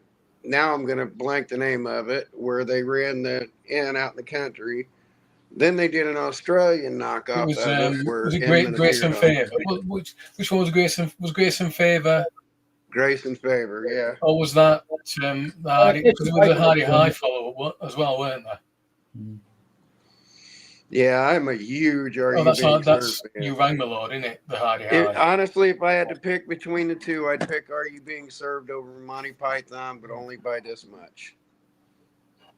And because I have a mildly personal connection, Python, I got to meet a couple of them. I love Python, but sometimes I think people make it more than it was. I'd say that I've got all the discs on tape, but you watch some of it and you go, yeah, I can see why that didn't work. And you just remember all the good stuff, the cheese shop sketch and the parrot. Right. But there's so many bad sketches too. Yeah. You know. Well, they gave me one of the highlights of one of the lowest points in my life when my brother died. Oh man. On that table when you walked up to things and saw the pictures and things. For an homage to my brother, I had this little. It was more of a parakeet, but it was a blue parrot that was motion activated, and I had it go, you know, and it'd say something like "You smell of elderberries" or something, and it was sitting on a can of Spam. And like three people got it, but I just loved it. I was like, That's there beautiful. you go. I got that beautiful. Cussing out people. Good neighbors, yeah. I mean, they did a lot of spin-off stuff, but I love John Inman. I always preferred Spike Milligan over Monty Python. I don't really got to see an awful lot of Spike Milligan, really. I think he's a little bit before my time that I remember. I don't remember seeing him much on telly. Yeah, when I was a kid, it was the goodies. I never watched Monty Python as a kid. It was always the goodies. I mean, the goodies, there's something that never really got repeated, were it? I know, it was crazy. They were so funny back in the day. I'm not sure if I'd appreciate it as much as an adult, but as a kid, it was hilarious. I think there's still some funny stuff in there. Yeah. Yeah. I don't know now, but it took ages and ages and ages before it ever went on DVD, and I don't think they've done all the episodes anyway, because you had BBC, because they were on BBC and ITV. And they put ITV stuff on DVD, but I don't think BBC have done it. Yeah, I think I remember seeing that. Yeah.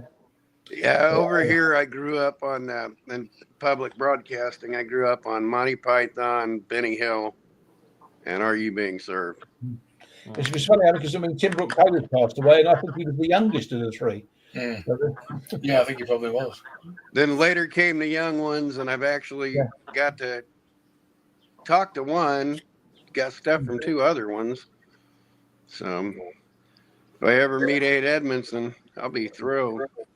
My favourite situation comedy from that is Steptoe and Son. I don't think anybody could beat Steptoe and Son. Yeah, personally, that was my favourite. Always has been.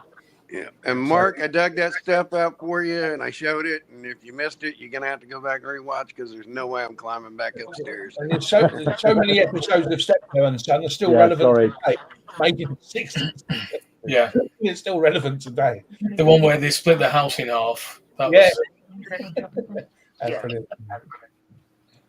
I've done this thing again. Got some more questions, slightly better ones, I think. And the one where he wins £1,000 on the pools, not the I think it was the pools, but he wins £1,000. And £1,000 back in the 60s was a lot of money. He went up to the Ritz and the Savoy and everything else. Yeah. And he asked him, what do you prefer up when you're up west, Harold? The Ritz and Savoy. What do you think? He said, I think you best go, Dad, because you don't want blood all over that nice new suit now, do you? It's one of the best lines ever. What program was that one? Was that 42? Was that? No, that's Steptoe. Because he's sitting there virtually in his rags, and he's sitting there. He's bought this whistle and flute sort of thing that's cost him about £50, which probably nowadays would probably cost £10,000. I remember the Steptoe and Son film because I think we must have videoed it when we were kids and we played it a lot. And there was one line they went on holiday in Spain or so. He was getting married and his wife's run off. And his dad's going, she's on the nesty old oily or something like that. And that was a quote we'd always say as kids a lot. There's two. There was two films. They say. Oh, the two. They were sitting in the TV. He's sitting in the bath and he's eating pickled onions. I remember the pickle. He just looks at him and shaking his head. Well, of course, My that's where favorite that's sitcom where line you, ever you got my get ass the old beat by man my that comes ex-wife. from. Yeah, you dirty old man. On Married with Children, Al Bundy comes in from work one day, and his wife Peg goes, "How was your day?" And he said, "It must not have been too good. I came home, didn't I?" And I fell on the floor laughing, and my ex-wife was just beating my ass. There was one line "Oh where my God, that's I think she funny." said to him, "Did you miss me?" And he said, "With every bullet so far." You dirty old man. Her surname was Wanker as well, weren't it? She was originally known as Peggy Wanker. Peggy Wanker? Yeah. Weird. All right, so we're gonna get a quiz. You're gonna run it around the board. Oh, and just for Night Tiger, it was keeping up appearances. Oh, Bucket, yeah. What's the name? Hyacinth Bucket. Yeah. Okay. Sorry. All right, okay, so I've got some automated questions come up from this. This week. Literally. Is he talking to us? Or is he talking to someone in this shop? He's talking to a customer. He never turns the bloody thing off, does he? No, you got to turn your microphone off, mate, when you're talking to someone else. You just hear you buzzing around in the background. I'm sorry, what? So when you go off and talk to a customer, I'm sorry. turn your microphone off. He was being ironic. That was an American being ironic. You want to do this quiz then? Yes, please. Yes. Yeah. Let's do it. Right. In Strange Tales 110, Doctor Strange first appeared alongside which Marvel hero? Well, alongside, you mean he shared the book with? I'm just going what it says here. Oh, it's the Human Torch. Yeah, Human Torch. Okay, the Atom, Ray Palmer, debuted which in villain? Showcase. Well, okay, supplementary question. Which was the villain on the cover? Paste Pot Pete. Paste Pot Pete. Correct. Yeah. Yeah. Was it? Cool. And what did Paste Pot Pete become? The Trapster. Trapster. I still think Paste Pot Pete is the worst name Stan ever came better up than the with. Trapster. His brother was Napster, and your next question is Showcase That was a 34. close second. That meant absolutely nothing. Purple Man. Yeah. The answer to your next question is Showcase 34. Right? It's not. That was part of the question. Oh, I thought you said. I'm not going to bother reading the full question now because it keeps getting interrupted. So, what was Ray Palmer's profession? Physicist. Yep. Okay. Who was the first villain Spider-Man fought in his solo Amazing Spider-Man #1? Chameleon. Yeah. In Green Lantern 16, which alien hero was introduced as Hal Jordan's predecessor? Abun Sur. Yeah, I thought it was earlier. I thought it happened a lot earlier than 16. I thought it happened in Showcase. Yeah, I thought I read Origin issues where he was mentioned. Yeah. I call bullshit on that. Yeah, I think that's a fake answer. Okay, the Metal Men first appeared in Showcase 37. Who created them? Magnus. Dr. Will Magnus. Yeah. Okay. What was the original name of Tales to Astonish before it became a superhero title? Astonish. Yeah. Astonishing Tales. No, Astonish. It was Astonish. It was Astonish. According to this quiz, which has just been generated by AI, it's Amazing Adventures. Whether that's correct or not, it's not. That's not true. AI is wrong. Yeah. Amazing Adventures is a whole different I would be story. surprised. I would not be surprised if it was wrong. It was Astonish, then Astonishing Tales, then Tales to Astonish. In the Brave and the Bold 25, DC introduced which military-themed team? The Suicide Squad. Yeah, Suicide Squad. That's correct. Or Suicide Squad. Oh, wow. Right. The original Hawk and Dove first appeared in Showcase 75. Who created them? Steve Ditko. And? Gardner Fox. Steve Skeets. Yeah. Two Steves. Well done. Okay. Wow, I got one. Kyle didn't. I'm I'm above myself right now. I'm like, that really happened? Yes, Billy, it did. I'm sorry. I That's never all right, beat Bill. We're Kyle. used to you whittering on. Don't worry about it. It's all good. I'm joking. I'm joking with Kyle.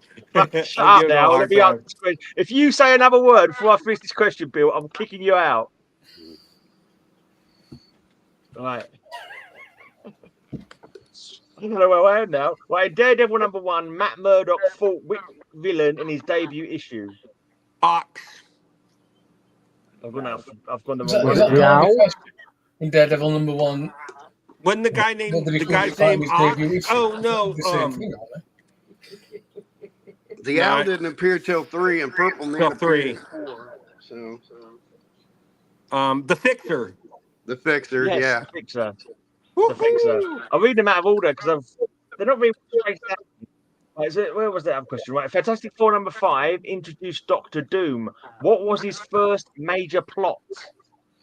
A time thing, a time slide where he went back to pirates. Or he And sent them he to did do it what? for him. What did he do there? He Found fucked up Blackbeard's Blackbeard, treasure.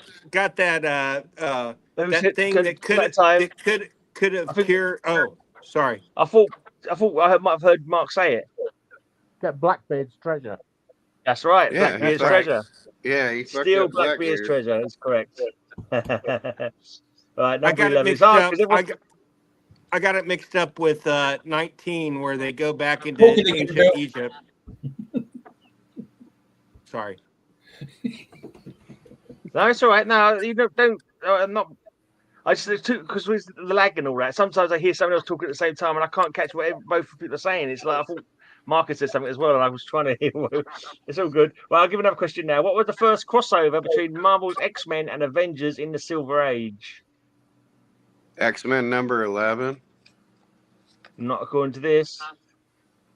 Well, they're wrong. Yeah. Well, it says X-Men 9. This Or 9. AI. 9. Oh yeah, Well, it is 9. The It's X-Men 9. fought Avengers over Lucifer, apparently. Yeah, it's 9. And then who did they team up with next? I don't know. The AI doesn't answer that. The Fantastic Four. Okay, cool. But everyone should get this one. That was the first two comic crossover where one issue was Fantastic Four and one was X-Men. Right. Well, everyone knows who first appeared in House of Secrets '92. I take it.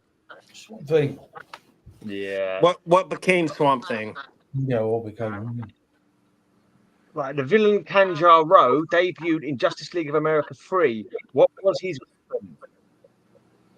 What was his what? What was his what? Weapon. A gun.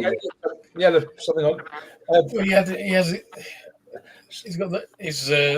I thought he had a mace too. He's too. got that gong, hasn't he? I can't remember which one's a Yeah, that's right. Yeah. No, he does use a gong in one, but it's not. That must be a later issue. I'll give you. It's his energy rod. Apparently, he uses the energy. Yeah, I thought rod. it was. It looks like a mace, right? It looks like a small-headed mace. So you're saying he whipped out his rod? His energy rod, yeah. It looks like Hawkman. It looks like Hawkman's mace, but with a smaller This issue head. sponsored by Viagra. He got his energy rod out. Right, Marvel's Black Panther. And wait. It's Dick Sprang for Viagra. I'm sorry. That's bad. That's bad. That's his real name, though. Dick Sprang. Come on, guys. For Viagra. Give me a break. Whose real name? Dick Not Sprang. Kanjaro's real name. You confused No, the Batman. The Batman artist, though. We're comic related. I'm just saying. He wasn't. And here's Dick Sprang for Viagra. I was Dick Limp before Viagra. Now I'm Dick Sprang. Someone should set your dick hairs on fire. That's all I can say. Dick hairs. Right. That's good, dude. You know, you can't talk about dick hairs on Whatnot or you get blocked. Yeah. Kyle got banned off my Whatnot for saying dick hairs. That's so weird. That is so weird. Oh my God. What would Dick Sprang get him? I mean, he get banned as well. I know. Can't say dick. So I could try and get the question in, right? So Fantastic Four 52, who was Black Panther's original enemy? The Claw. Yeah, well done. The last question. Detective Comics 400, which Batman villain made his first appearance?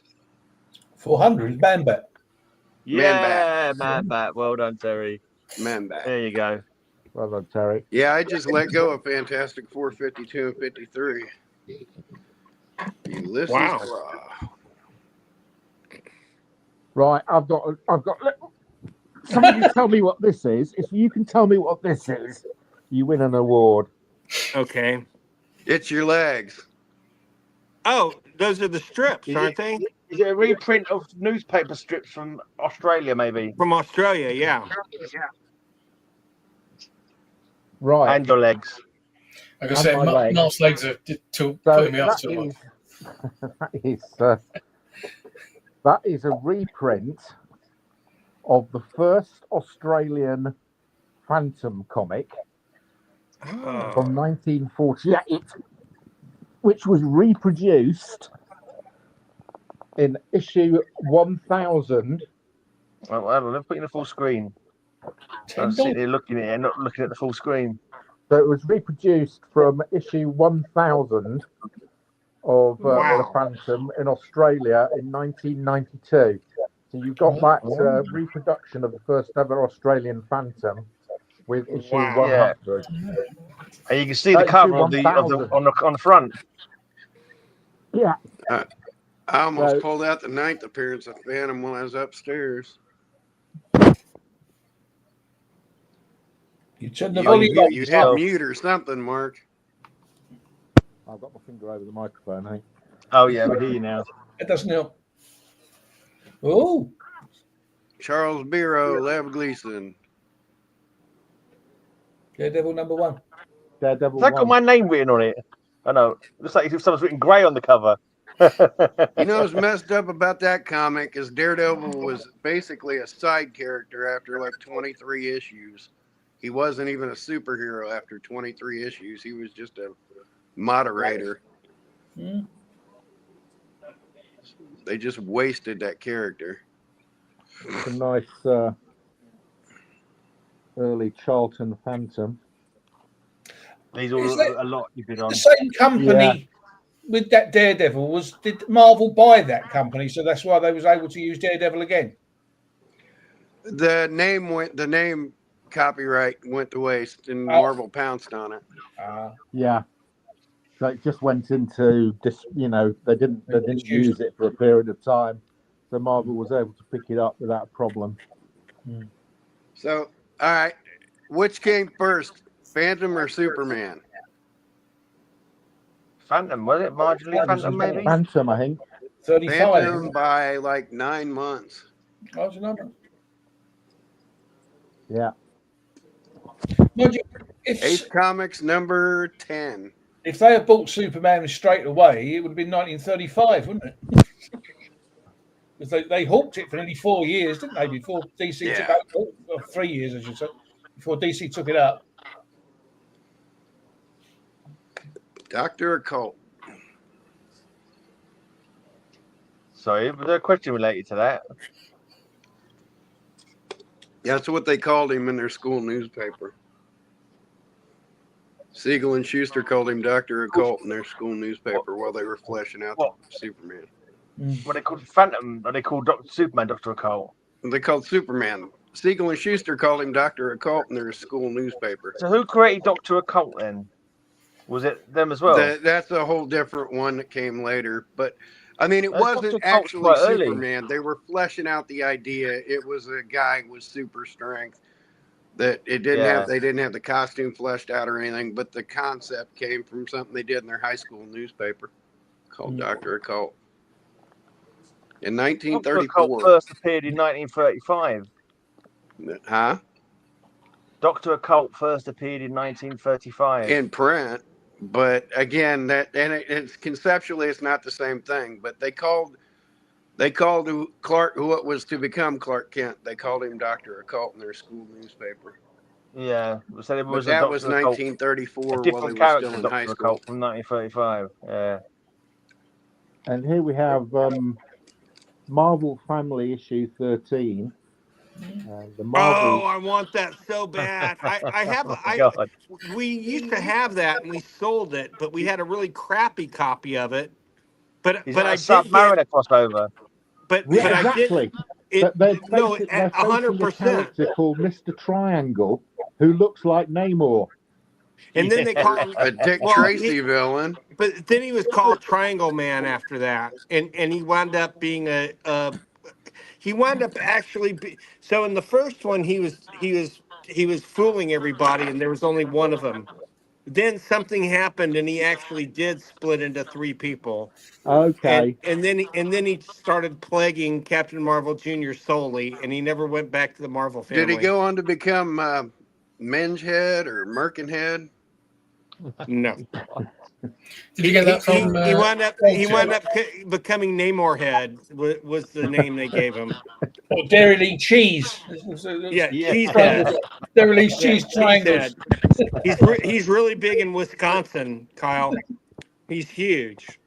Did you get that from an auction part? So really rare. One of the rarest Bronze Age horror comics here that I picked up in a really. Oh yeah. See, Mark was looking at the same auction I was. Is that number one? Yeah. Wow, that is a hard one to find. Dark Mansion of Forbidden Love, number one. That's such a crazy title as well. That's a Jones cover, right? 1 and 2 were Jones covers, weren't they? Those are Jones covers, Jones cover. Yes. Because that's one the other day was. I don't think all of them were distributed over here, were they? No, they weren't. I need to find 2 and 4 at some point. How many were? Yeah, one through 4 are real limited. When they changed it to really hard to find, and they're pricey. Forbidden Tales of Haunted Mansion.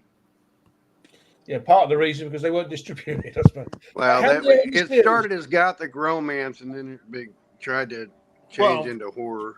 Because what happened was it came out when Dark Shadows was huge here in the U.S. And so they were trying to do something that had that vibe to it. Yeah. And almost immediately when they put it out, Dark Shadows got canceled. Yeah. And so that's why after 4 issues, Dark Shadows isn't around anymore. So I guess gothic romance has died. Yeah. And that's so stupid. How would that one thing mean a death knell for an entire genre? It didn't. Yeah, there's still be people who liked it, wouldn't there? Yeah.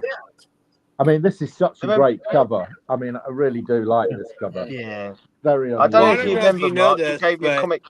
Beautiful cover. Jeffrey Catherine Jones was a mentor of mine, and in the last few years of her life, of course, Jeff Jones in his 60s had a sex change operation, and because of that, she then became Jeffrey Catherine Jones, and she lived for about another 10 years. But because she got the change so late in life, it kind of led to her early death because of all the health implications. But she was so nice to me and would help criticize my art when I was trying to come back in the industry, and did. And she really was a great person. It's just a tragic story, though, really. I mean, she died basically a lonely person, and really didn't think anybody loved her. And everybody she knew in the end she got a flood of love. I got to tell her I adored everything that she ever put to paper. I got to tell her how wonderful she was. She cried. And you know, she told me about that. She goes, "Who's this fucker Kyle?" No, I'm kidding. She never said that. There is one thing that can be said about Jones. Of course, everyone in the industry agreed. And when it came to painted covers, it's number one, period. But there's one thing that can be said about Jones that cannot be said about any other comic book artist. They became a woman. Every single comic book cover, every single paperback cover are great. Yeah. There is nothing but great Jones artwork. There's no mediocre Jones covers. I agree with you, Kyle. And the worst Jones is great. What is it? Wonder Woman 199 and 200? That's spectacular. And that's probably the low point. And I'm trying to remember. Oh gosh, I'm drawing a blank now. But so he or she, for some reason, had an issue with Frank Miller, and I don't know what it was. Miller's an asshole. Right. Miller was a they had misogynistic a asshole. personal grudge, and I'm trying to remember. It was what's a bad thing you can call a woman without calling her a bitch or a cunt? It's like Harridan. No, it was Thatcher. God, I think Miller was one of the ones. I'm trying to remember, but it's Miller is a woman, and it looks, you can tell it's fucking Miller. It's just like, and I heard someone showed it to Miller, and he goes, "What the hell?" and he got all upset about it. But what's the? It's driving me crazy. No, not Harpy. Loose woman. No, if anyone's at a computer right now, look up Frank Miller painting of Frank Miller by Jeff Jones. Strumpet. No, it's not Harpy. It's God dog it. Wench. No. Mark's got his chorus out. I think Mark's doing his best, to be honest with you. You guys are killing me. But now I gotta I've looked it up. I can't see nothing. Painting of Frank Miller by Jeffrey Jones, you say? Yeah. Painted woman. Painted woman. Jezebel.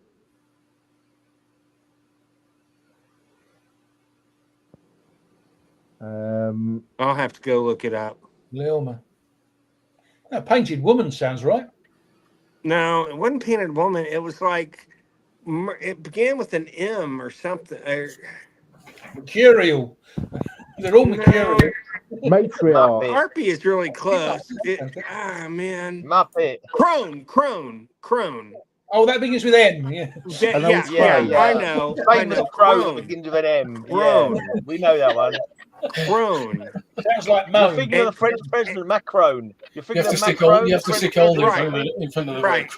Crone. Italian pasta, macaroni. And no, but it absolutely is Frank Miller, and everybody knew it. And Jones would go, "Oh no, it's not." And then behind the scenes, I'm sure Kaluta and all those guys have stories about the Crone, but yeah. And Crone does but begin with M in some country, not in ours. It begins with M in France. Yeah. You guys are killing me. Exactly. But remember, the chef's kiss is not French, it's Italian. Thank you. Yeah, I don't know. There we go. I unmuted. It's from the X-Men story with the Shi'ar. It's the M. Crone crystal, right? Your fucking puns. Dude, you're killing me today. You're killing me. Dude, you guys are on fire today. This is one of the best. This is one of the best podcasts we've had.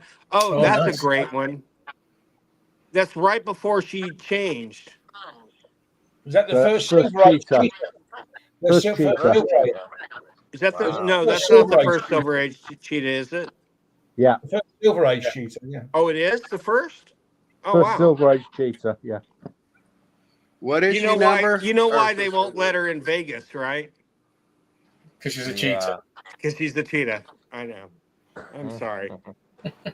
That's bad. This is bad. That was the grounds for divorce on the papers. So can you need one of your sound effects? Can you gamble anywhere? Can you gamble anywhere in the UK? Or do you have one place that everybody goes to gamble like we do in Vegas? No, we don't have. There's a few casinos around, but there's no like one area known for. They're wherever they want to be. They've got to be licensed. They're all licensed. But you say we have more legality, I think, for that over here. Because I mean, in some states you can't horse race still, can you? Horse race bet? No, well, you can in Texas. You couldn't for a long time, but you can in Texas. You can in most every state now, but most places don't do that. How's it going? Indiana's so stupid they only allow harness racing. Right. And yet Hold you on can one get to the second. Kentucky Derby from here in an hour and a half. Aren't Where I'm blowjobs at. illegal in many states? I'm sure I heard that somewhere. I mean, he did. Kyle, you have to let us know. Huh? Blowjobs are illegal in various states, aren't they? Oh, they're more than likely illegal in Indiana. Yeah, it's still on the book. Adultery is still on the books as a jailable offense here. Really? But I can do that. Blimey. Yeah, That's another thing Trump hasn't been done for then. Yeah. Here's a fun one about Indiana. When Indiana first started the lottery, the first 10 winners were direct relatives of people there were 10 people on the gaming commission, and the first 10 winners were direct relatives of each of the gaming Well, that's not commission suspicious, members. Kyle. Huh? That's not suspicious, Kyle. Oh, yeah, not suspicious at all.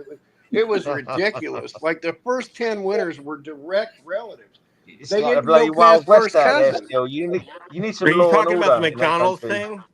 No, in Indiana, when they started the state lottery in the late 80s, Oh, that's hilarious. the first 10 winners were direct relatives. They were either wives, immediate in-laws, like a brother-in-law, or first cousins, and nothing further away than that. And they had to change all the laws. Because they're like, gee, I wonder how these people won. Do you remember in the older comics in the 60s when they were showing all the weird laws that were in America and things you couldn't do? Something really crazy, things like you couldn't walk a horse over a bridge or something or other at a certain time of day. We've got loads of laws like that as well, haven't we? Like a cab driver is allowed to piss up his rear tire or something like that. Some weird thing I'm ever hearing. You are allowed to walk your flock of sheep over Tower Bridge on a Sunday morning between 9 and 11. Yeah. Right. Is that everybody? Have you got to have the key to the city to do that or something weird? No. All commoners are allowed to walk their sheep across Tower Bridge. I reckon if you tried that, you'd get hassle. They keep sodomy laws on the books to burn people, to burn gay people. The military still has a sodomy law in it. And it's like, oh, come on. There's been enough gay people in the Navy and all that other stuff. I don't know for sure, but I don't know whether they've actually changed the treason law in this country. Because treason, you could get hanged. And I don't know whether they've ever changed it. Well, it's not looking good for us then, is it? Well, it's got to save the king.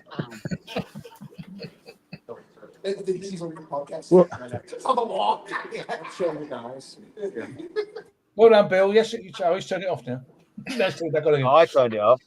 Yeah. Oh, you turned it off. Have you seen the video of the Danish Parliament when they hear that Trump has offered to buy Greenland?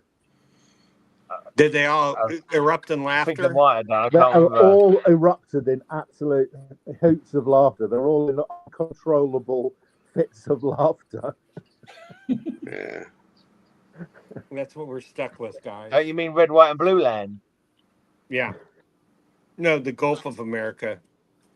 I showed the Gulf of America on my last comic book stream. There was like a big atlas like the thing. I said, you can just see the Gulf of America there. Jesus Christ! I mean, why? It's only been Gulf of Mexico for 700 years. And then they're so stupid that they don't realize that's Amerigo Vespucci. That's an Italian goddamn name. It's like, oh, America. It's like, no, it's fucking Italian, you moron. Gulf of Amerigo. Chef's kiss. Idiot. Stay on theme today. If you said to Trump New Amsterdam, he wouldn't believe it, would he? He said that was fake news. Oh, he has. Someone told him that recently, and he goes, New Amsterdam, it was never New Amsterdam. Someone points it out to him. Not in my world, and of course, not in his world, but you know. Yes, Columbus was all. Thank you, quite enough, Sayre. And I like your icon there, quite enough. Well, that's from the comic book. Actually, he's Italian. He's earned that rank of quite enough, Sayre. I think he's thinking of Leonardo da Vinci. Da Vinci, yeah. Da Vinci was French. I'm kidding. Again, in fact, Da Vinci invented the chef's kiss. I'm kidding. But Chef Boyardee may have, but I'm not sure about. Do you guys even know what Chef Boyardee is? No. Food Okay, thing, so isn't it? he was Food a famous. Hey guys. Oh, customers have arrived. Chef Boyardee The was a customers keep it famous down. I'm Italian talking chef about here in the Boyard. United States It's pronounced who surely. basically sold all the rights, and they began canning his food. And he always appeared with the chef's kiss, and that's where America was introduced to the chef's kiss. So that's your history lesson for today, guys. Bellamiso. Huh? Bellamiso. Bellamiso. Bellamiso. Bellissimo. Thank you. Bellissimo even. Bellissimo. Terry's got Bellissimo. it right. Bellissimo. Not to be confused with So, Bellardini, used to draw for 2000 AD. yeah. Or everybody's favorite Michelangelo, who wound up owning. It's so weird. How did he wind Wasn't up he a owning turtle? Captain Marvel or Marvel Because Man? because he Is it invented him. Michelangelo or Michelangelo? It's so Michelangelo. awesome, though. I love that so much. I hope he got several $1,000,000 from No, Marvel. he Surely got. Michelangelo He is was short living in a for. council house in London somewhere. Aged about 88 or 85 or something, and Carmen Infantino arrived at his door. And What Carmen? What? I thought this happened recently.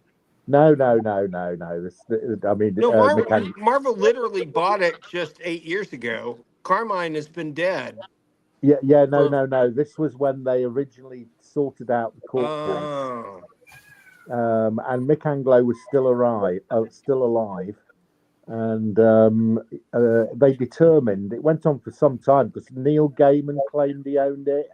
Todd McFarlane claimed he owned it. How did The Todd guy, McFarlane claim he owned He it? bought That's Eclipse weird. Comics. because he bought Eclipse. Oh, I didn't know that. And then a guy in the UK claimed he owned it. Was it Des Skin? Des Skin. And Skin? yeah, because he did Warrior magazine. Warrior, yeah, from Warrior. Oh, that's right. So there was a huge thing that went on for ages, and they have finally decided that the person who owned the rights was Michelangelo, who was the guy in the 1950s who'd created him for Al Miller and Son. So they could keep on going with the titles. Yeah. Did he get a nice payday out of it? I think he did get paid off, but I would imagine it was tens of thousands rather than Des Skin, was he one of the original owners of Dark Ray Were and Golden Eye? Michelangelo, no, I don't think so. No, Des Skin. Oh, Des Skin. Des Skin was. I don't think he was, Terry. No. There's a video with Des on YouTube. So he was basically Marvel. He turned round Marvel UK because it was losing money. And Stan. He was basically the British Stan Lee, is what we call him over here. Marvel UK was losing money, and Des produced a report for them telling them what was wrong with it. And he sent this report in to Stan, and Stan rang him up and said, right, I want you to fix it. I want to hire you to run Marvel UK and fix it. And so Des stepped in, and to be fair to him, he did fix it. Yeah, and so I knew the name from from way back. Yeah. Yeah, so he ran Marvel UK for a period of time, and then went off and did Warrior magazine, and did a couple of other things. Yeah, he's still going, Des. Yeah. Yeah. Oh yeah, he's young. He's younger than our class. Oh yes, he's a lot younger than Alan. Yeah. Yeah. So the you want to hear one of my observations? That's great, by the way. You want to hear one of my observations about America as we stand right now? Not really, but we will. It's not going to be good, Kyle. 30 years. It's not.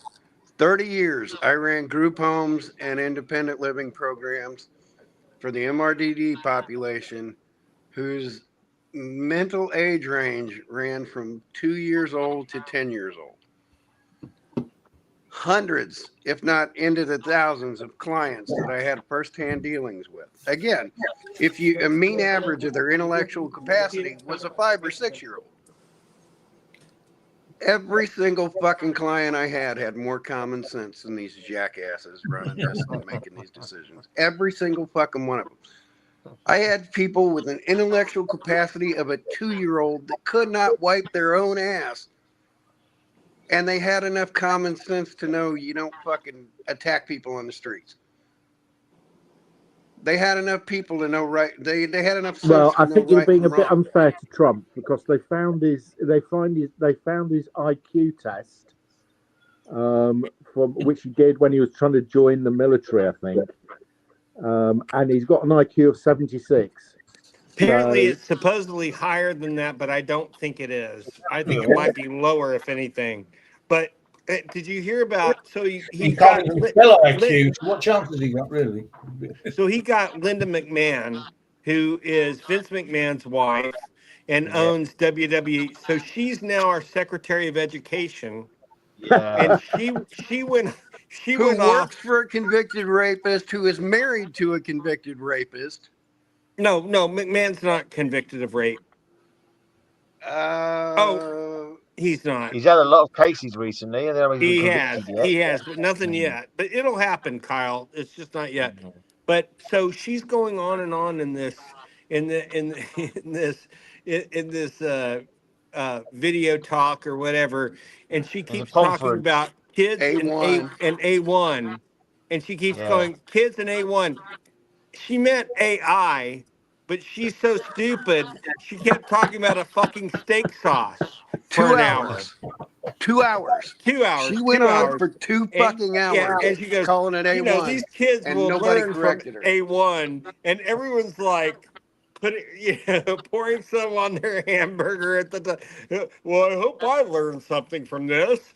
It was just so hilarious. And A1. We're not being taken over by A1. I don't know who this person you're referring to is, sorry. nor do I care to. I am not wasting my time with any of these motherfuckers. None of them. No. I still think she's most capable of the people that he chose to do. Out of a lot of them, I think she's the most capable still. Or for that role, because at least she's got some kind of knowledge of running a massive company. Yeah. But she's only there to dismantle it anyway. I did get that in. Oh, I wanted you guys to see. We did get one of these recently. Who's that one going for? It's not in great shape though. In mint now, it's $1,200. Yeah, I'm not asking about great shape ones. I'm asking about that one. It's $79. Oh, that's not bad. No, not at all. The trouble is, it costs out to post it now. Yeah, probably. Unless you're smart like Mark. You'd have to. Mark is the smartest one of all of you guys. When you come over here on holiday, I'm gonna be so happy when I send him a box of stuff on this deal we're gonna make. I'll be so happy because I can send it to America to send to him, and he's found a workaround. We need more fucking workarounds on the postage, guys, between us, because it costs $10 to send a letter to Canada from here, and that is fucking ridiculous. That is ridiculous. Yeah. It's nuts. I mean, I won a couple of prizes on Chris the Vet's show a few months ago, and I wanted a particular book, so I said, "Don't send it yet. If you can get that book for me and put it in there and send it."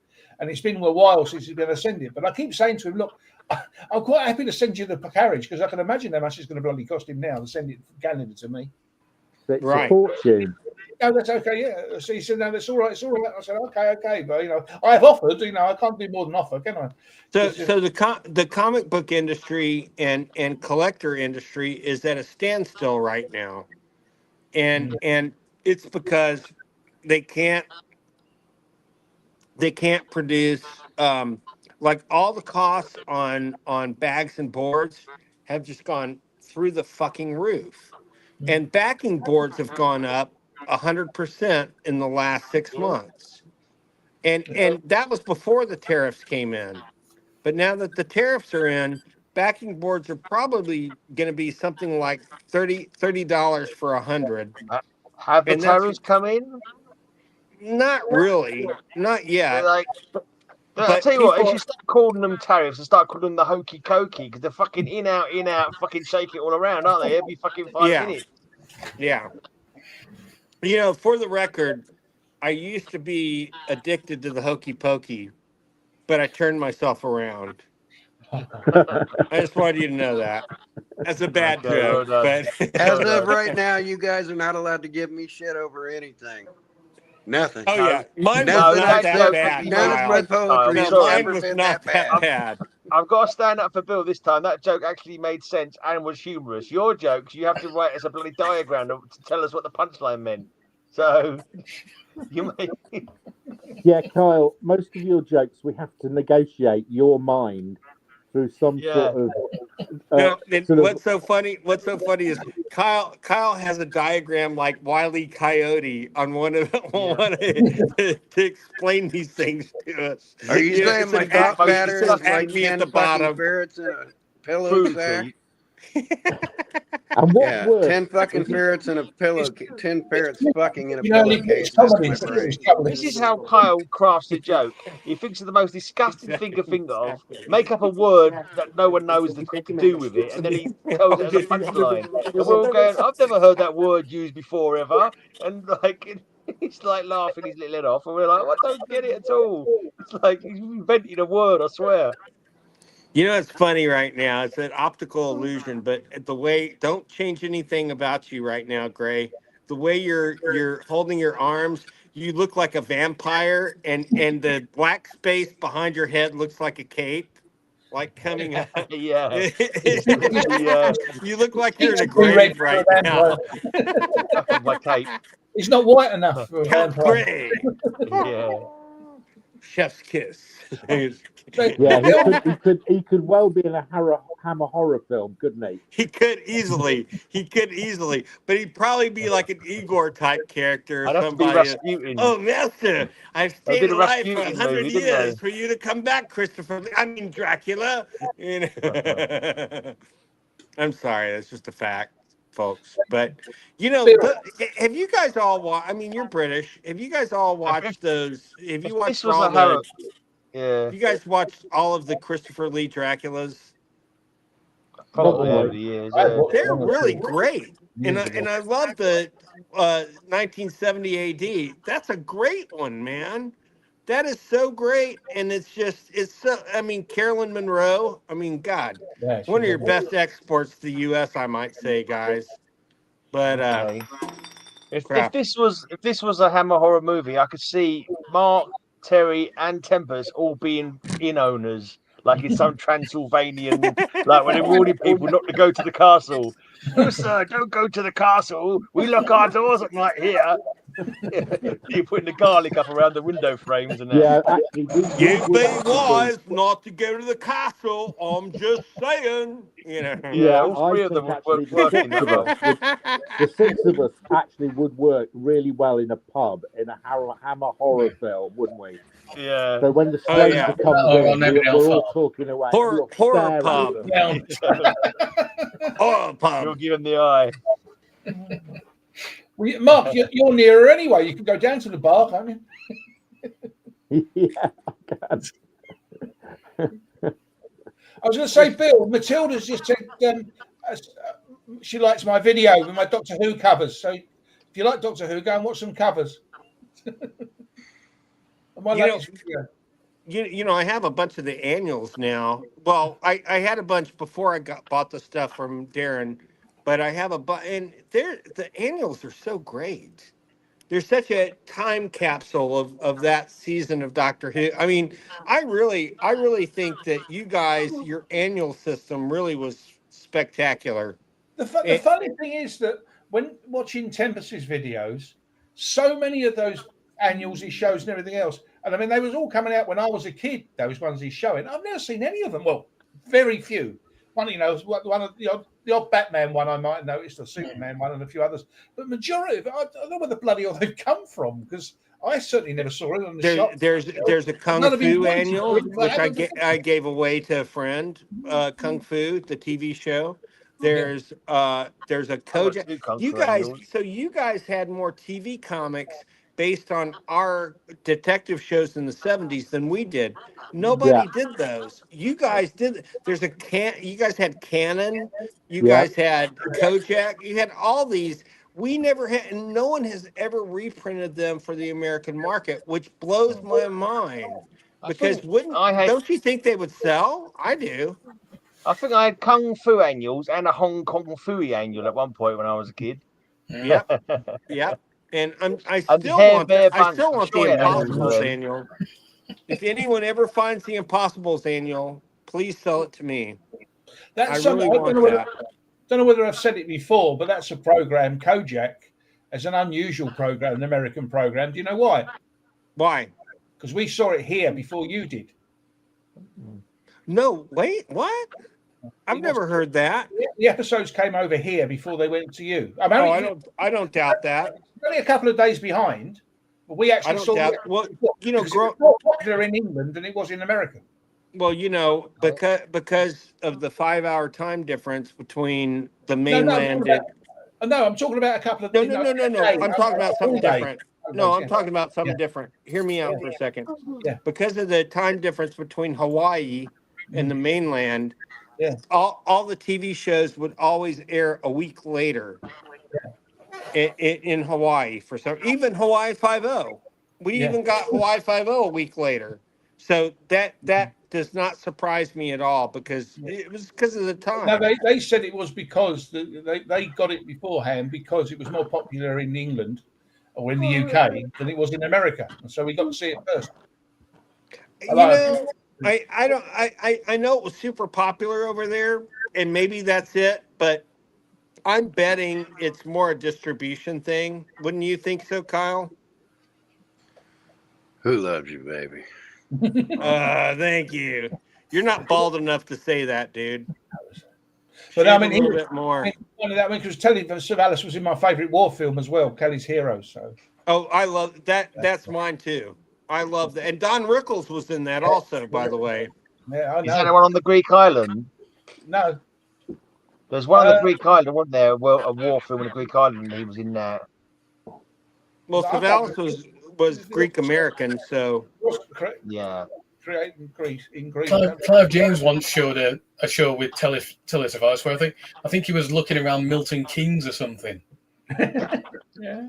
That's weird. Apparently, Kojak was Queen Elizabeth II's favourite TV programme. Yeah. Kojak was. Yeah, it wouldn't surprise me. No, it's great. I mean, I really liked it. So Telly was so brilliant. Apparently, he also nearly appeared in Superman in 1978 as Kojak. I think I remember even about that. I mean, Kelly's Heroes was Clint Eastwood was the main star, but I mean, there was all sorts in there. Ow. Oh, did I just hear Bill saying out to a customer? No, that was Lisa going ow to the cat. Business is doing well. I don't want to sell you that comic. Bugger off. No, that was Lisa. She was saying ow because of the cat. Oh, right. Okay. I thought that was Bill. Bill's customer service style. Yeah. Can't say I ever had a favorite war movie. Can't say I ever had a favorite war movie myself. Oh, we never had a favorite war movie. Bridge over the River Terry mentioned his favorite war movie, and I just waited. I mean, the Kelly's Heroes is because it's more of a comedy than it is of a war movie. Bridge over the River Kwai was a good film. Yeah, it's like Where Eagles Dare as a kid. Remember we watched that, the cable car fight. Yeah. I mean, the Great Escape and Escape and Escape to Or was that The Eagle Has Landed? I get confused. The Eagle Has Landed and Where Eagles Dare. Hey, you guys want to hear a crazy war movie story? No, I know. Real short. It's only agree. a couple minutes long. It's about Saving Private Ryan. I had been out of the Saving military Ryan's a couple Privates. years. Oh no, that's the X-rated version. I had been out of the military a couple of years, and I went to go see Saving Private Ryan with my old stepdad, who was at the D-Day landing. And, you know, typical World War II gruff old guy. Didn't show much emotion. You know, I saw him cry like when his dog at 20 years had to be put down or something like that, but never saw much emotion from him. And he thought, well, you're an old Marine, I'm old Army. Let's go see this Saving Private Ryan. And they started showing the landing. This man was 6'5", 325. He was a behemoth of a man. He started shaking in his chair so bad it shook the aisle. Just tears gushing down this man's face. And I couldn't even say anything to him. And he was just shaking during the whole landing scene. And when they're, you know, he's trying to get him up on shore. And he's just a hot fucking mess. And then he pulls out his hanky, blows his nose, wipes his face and everything. We don't talk during the movie. And we leave. And he opens up about everything. Now that I've been in the military and I knew what was going on and I saw that, he opens up about everything. And that night he told me, he said, that was the most realistic war scene I ever saw, but I was fighting back laughter because there were so few guys, you know, every stick that was coming in, there were so few actors. It was so small in scale compared to the real thing. That when he came in and they opened up the thing, they opened it up too soon. And there was concertina wire floating out there along them big X's and things like that. And there's concertina wire hanging out there, just hanging people up. And he was hung up in it, watching bullets fly around him while he was going in. And every guy on his stick but him died because he was hung up long enough to get back in where they were changing out barrels on things. And he said it was almost fucking comical to him that there were so few people, because when he got on land, he was literally hiding behind stacks of bodies that were falling in stacks. Yeah. And people going to stack up, and he was using it to snipe behind 3 or 4 bodies stacked up before he could crawl up on the beach. And he said in one aspect, it was the most realistic, and yet it was utterly comical to him because it was such a small scale and it didn't really capture it. He's like, it was comical. That was almost cartoony. He's like, that's so small scale and nothing, but they capture it in flashes. So I raise being the pulled glass. under. They We could raise the glass to Kyle's stepdad. And he was just a hot fucking mess. And then he opened about everything. And he went up and he pulled out a photo album and he goes, oh, yeah, I was with Patton going through Africa. Here's photos of me and Eisenhower and Patton. And I was like, son of a bitch. And a bronze star falls out. And he goes, oh, we all got a bronze fucking star for landing at D-Day. That's beautiful. But it just made a wreck of him. And then he was laughing at the same thing. He was like, there were seconds in there of, you know, guys getting pulled under or certain things or the chaos of it that they capture. And then he said it was almost comical because it was so small scale. And you look at that movie and it looks so big scale. And he said it's nothing. And I laughed at it because, like, when we got back from the Gulf War and they're like, oh, there's only 80,000 troops over there. There were 500,000 Americans and 500,000 other ones during Task Force Ripper and things we went up. And I've been telling people for years, we had a line of 1 million people going forward. You can't describe the scale. You can't describe the smell. No. And we had those conversations, and it's like, my favorite scenes in war movies are the funny, the stupid shit. When they're just really stupid, you know. Three Kings, my favorite war movie scene of ever, because I could relate to it. In Three Kings, they're throwing Nerf footballs, and they're blowing shit up. Well, we got care packages with Nerf footballs, even though our unit never saw the footballs. But we saw the Dayglow frisbees, pink and neon greenish yellow frisbees. The world is on fucking fire. Things are burning in Kuwait, and we're throwing pink goddamn frisbees around. Or footballs made of duct tape wrapped around toilet paper rolls. Thank you for your service, Kyle. So that is my shit was a no. I mean for throwing the pink frisbees for us. But I didn't mean you couldn't put that in a fucking movie. We're throwing pink frisbees and the world's on fire. And neon green. They were pink and neon green. I mean, they pink were and neon green Whammo frisbees that came in care packages. And I've shared those pictures. I mean, there is a blanket of smoke. At noon, it was pitch black. You could see like fire up in this area and fire up in this area coming from those oil well fires. And then you could see sunlight off in the distance, but where we were is pitch black. But you know, it was like dusk all the time, like a hard dusk. And it's hard to breathe, but we're throwing pink fucking frisbees to keep from going crazy. Right, I'm off, guys. I'll see you.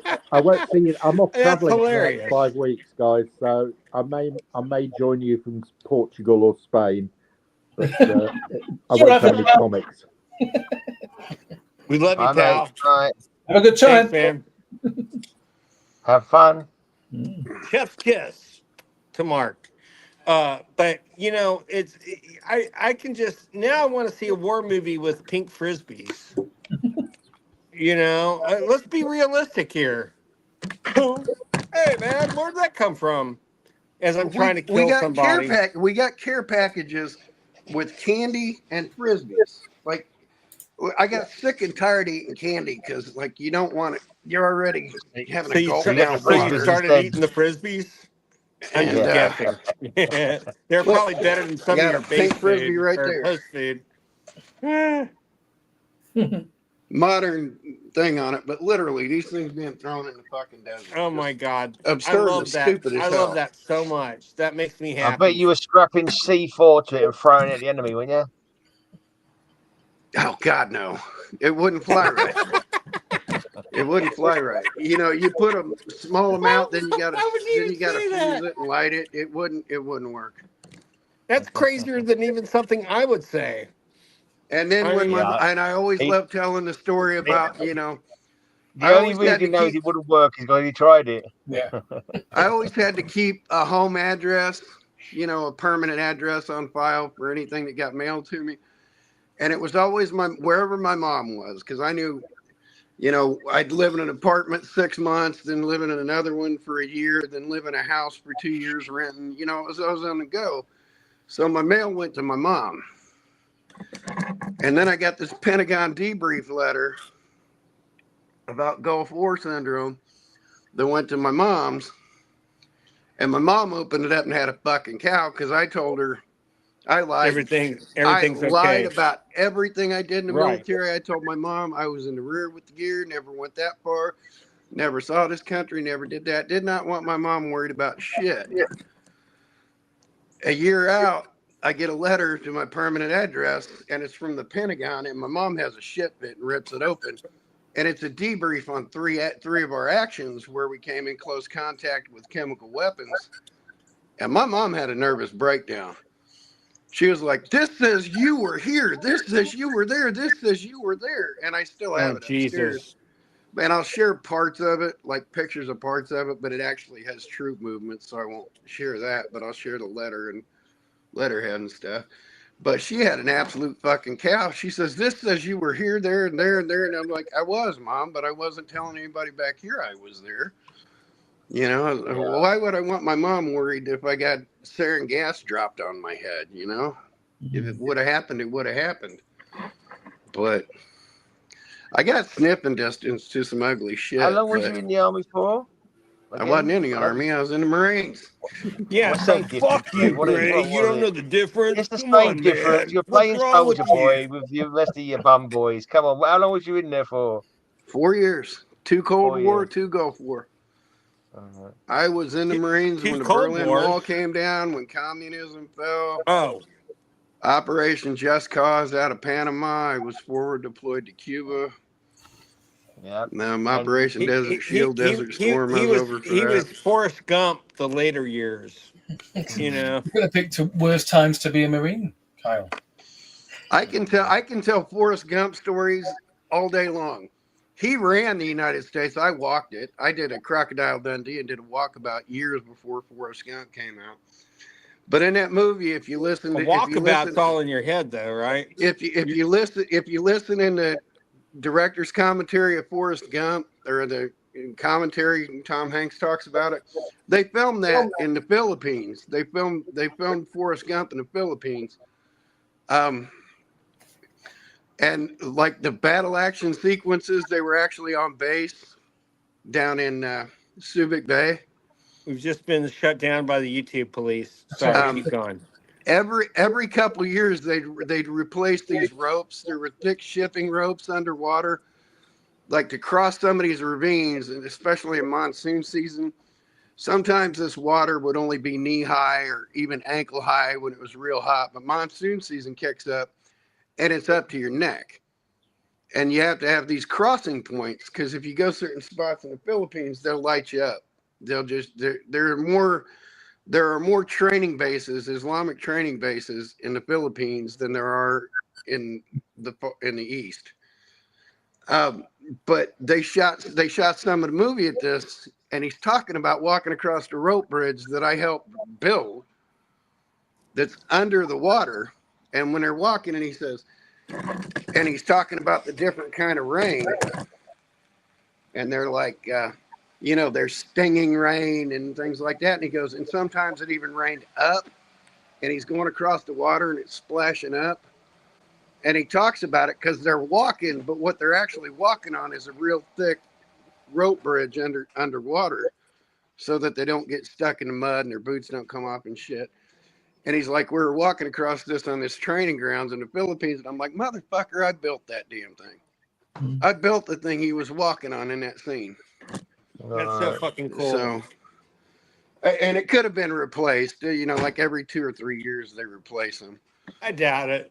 But you have to because it erodes away, depending on the thing of that. But when they were shooting that movie, it fell in the timeline where, he's in that training grounds that I did. And I got paperwork from that too, from that jungle survival school. But that section of Forrest Gump was there. And then my other funny one is the last one, and I'll stop, I promise. You ever seen the movie Jarhead? No. Can't remember. Possibly. There's a scene where guys are in the rear with the gear, and they pop in a movie, and they think it's like Deer Hunter, I think is what the guy put in, and it cuts away from Deer Hunter, and it's this guy's wife getting fucked by the neighbor. And I was like, how fucking crazy is that? That happened to a guy in my unit. And a couple of years later, the movie comes out, and I get a copy of the book, and right there in the book, it references, I was in this room when this happened. This wasn't a guy from my unit. It was from Fox Company, and it wasn't Fox Company. It was Fox Battery. It was my unit. He couldn't remember the movie that was sent. The movie that was sent was Navy SEALs. It was a video of Navy SEALs. And the first few seconds come up, and I told Michael Bean, the actor, this, and he cracked up because it comes to a straight shot on his face, and he starts talking about his part, that he's doing in the movie. And then it cuts away, and recorded over it is this guy's wife getting fucked. His name was Staff Sergeant McPherson. And they put it in the movie, but again, they didn't quite know he didn't know what war movie, and he references in his book too. So I was in the rear with the gear with this guy, maybe 200 people in this. We got to go back and take showers in groups. You got to go back and actually have an actual shower, have a hot meal, get 3 days break from the chaos, and it's a little nicer. So it's a rec room packed full as 200 people. So maybe there's 100 to 150 people in there. And the dude who wrote the book and did the movie was in that room with me when that happened to my staff sergeant. I was like, how fucked up is that? Because when that came on, I was like, that is so fucked up that happened to more than one guy over there. Because the guy had a nervous breakdown. They shipped him back to the States. He got granted a divorce and all that shit with it. But he had a nervous breakdown and flopped out of the Marines. But I was like, how fucked up is that? And then one of my copies of the book upstairs, I got the whole section highlighted. I was like, that's pretty fucked up that I was halfway around the world. And I'm in a room with the guy that comes out and does a movie years later about what his unit was doing. Because we weren't attached. I was in no way, shape, or form attached to this guy's unit. we just happened to be in groups that came back at the same time, got to do our showers and did whatever, and then they went their way and we went our way. And he told his story, but there for a couple nights we were in the same spot. So then I can tell one more about my stepdad that I always loved telling. My stepdad come from Cleveland, Ohio, and he had 4 brothers, and all 5 of them went off to combat. 2 of them went to the Pacific, 3 of them went to the Atlantic, and they were all in the age range from 20 to 30, so they all enlisted, they all served time. You know, a couple in the Navy, 1 in the Marines, and a couple in the Army. So the neighborhood paper boy they had was like 16 or 17 right before the war kicked in, like 1940. Small town America. He's a small town, you know, they're in the suburbs of Cleveland. He was their paper boy. They all knew him. He was a neighborhood kid. My stepdad gets posted as an MP over in Africa with Patton's I Corps. And he's standing gate guard, and these units, you'd have runners. Yeah, once a Marine, always a Marine. They'd have runners in between these units for a couple of miles. And my stepdad's standing guard duty in the middle of fucking Africa. And, you know, when you approach, they'd have letter carriers and stuff. And this guy come to approach, and, you know, you have to go through the identify and who are you and where you coming from and do this. And as the guy comes up, it's just fucking, it's, you know, 2 years into the war, this kid enlisted, and as a private, he was a runner. And is from the suburbs of Cleveland. This kid come running up, and he's a private walking up to my stepdad, the sergeant, at the gate thing to deliver messages as a message carrier in remote North Africa. He's like, there was my fucking paper boy. He's like, you know, there are not enough drugs to try and convey how surreal that was. So like, no, there can't are describe how enough weird drugs. that is. I'm sure there's enough drugs to convey that. We just have to find the right, like, combination. 4 cans of purple haze is enough for Bill. Yeah. Well, now I've switched over, but that's okay. What the heck is that? Iced tea or something? No. So what this is it's here. Let me show you. Texas Orangeade, what was it? It's this stuff. Cool. The Neo, it's energy drink that you pour in these and make it. And then I added vodka. Dude, good guess. Good no. Good guess. You're at work. We're a speakeasy. Yeah. Whatever gets you through the day. So we have a full bar. We have a full bar. I never drink too much here. I mean, knock on wood. But no, I'm very careful with I drink a certain amount of purple haze. Which is it, and then I have one of these, and I'm totally okay. Would you guys like to buy this Luke Cage #1 for $10? I'm kidding. Yeah, but I know, and that made Alex laugh. But Alex is like, no. Hey, Bill. Yes. Hey, Bill. Yes. Luke Cage Falls. Luke Cage what? Luke Cage Falls. Luke Cage. I know, you really made me laugh yesterday. That is for. Hey, Merry. What is it? Not Merry Christmas. What does he say? Sweet Christmas. Sweet Christmas. Merry Christmas. Merry Christmas. I can just see the first Black Santa was Luke Cage. Yeah. But that's funny, man. And I That's apologize. Funny. I didn't mean to eat up so much time on this. No, dude. Your stories are probably why we have people even, watching the show. Well, when Terry talked about war movies, and I was like, well, that's, you can't catch the realism. Well, Kelly's Heroes is probably a more realistic war movie than people would want to believe, because it seems like one of these wacky kind of fun-loving war comedies. But it's the Great Train Robbery. It's always happened. There's always people that have done that. Right. The Great Train Robbery in the Civil War. the first Medal of Honor winners of the U.S. U.S. police, I agree with you 100%. I mean, the main thing is, I mean, the amount of fantastic actors that are in that film. I mean, it can't. It's like it's a who's who. Yeah. You know, even Terry Thomas is no, maybe not Terry Thomas, but everybody else is in there. Well, hello. Oh, Clint Eastwood, we meet at last. But I love Terry Thomas. My father was accused of being like Terry Thomas because he used to have the split between his teeth. Oh, that's awesome. Yeah, well, Terry Thomas was amazing. You absolute shower.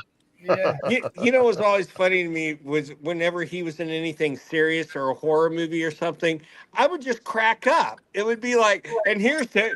Oh, I believe there's a werewolf afoot. And I just die laughing because it's fucking Terry Thomas. And, you know, you guys have the best movies, though. Honestly, you really do. And, you know, Pinewood Studios, everything. I mean, I just have to say thank you, sirs, for being the guys that your dad's probably had something to do with it. But maybe, who knows? But you know what? I have to tell you, this is a great show today. We have to thank for Stan Laurel and Charlie Chaplin. Well, you know what's weird is Charlie Chaplin and who did I say? Charlie Chaplin and I'm trying to remember Eddie Redmayne. Oh my God, those guys look like freaking clones of each other. I don't see how you see that. I just don't really. No, oh my God, look at you guys are all my friends on Facebook. I just talked to Chaplin's grandson this past week. I was telling my wife that blows my fucking mind. Well, I said Chaplin's grandson and actually talked to Chaplin's son. Well, guess what? He was a guest on our podcast. Is that Chaplin's famous? Spencer got back with you. Yes. I think that's what they told me. Maybe I'm wrong, but I thought that's what they told me. Chaplin Talks. Yeah, that's Chaplin Talks. That's Spencer Chaplin. That's what I keep sharing there. If Spencer got in touch with them, Bill, I'm the one that did it. Well, I'm sure, and I'm glad for that. But what's weird is that Athena Finger was even on it, and nobody, including Athena, told me, and I'm the one who hooked her up with. I mean, I always am the last to know, and you are too, apparently. But you know, yeah. Yeah, I gave Spencer all that point of contact info like a year ago. That's awesome. Yeah, we had him on. If I'm not mistaken, maybe I'm thinking.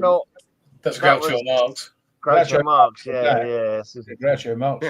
That's the most ridiculous thing I ever heard. But I love Groucho, by the way. Big mouse with us. Athena Finger sounds like he should he be probably a said that just before W.C. Fields said it. Athena Finger sounds like she should be in a Bond film, right, Gray?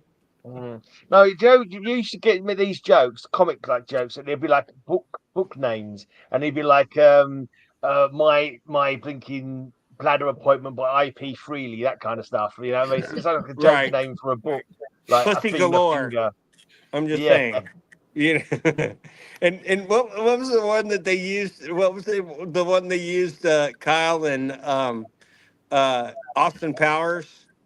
Oh, Darren's here. What was it? How long have you been there, mate? Oh my God! Now he comes in at the last vagina. Moment. Yeah. A lot of vagina. Yeah. Pretty image once had one called Beaver McFanny. I love that so much, dude. I love that so much. That is so good. Here's our very own Beaver McFanny. It's Darren. He's back. Well, damn it, now I can't use Beaver McFanny record, Darren. How many money is that? Say again, Gray. You've broken Bill's record for tardiness. Well done. Being late, yeah. I had no idea the show was on. Cheers. Everything's going on here. It's crazy. I've been gardening all day. Can you see how red I am? All right. And caught the sun. Or you're really embarrassed. We're not sure which. Have no fear, I'm not embarrassed.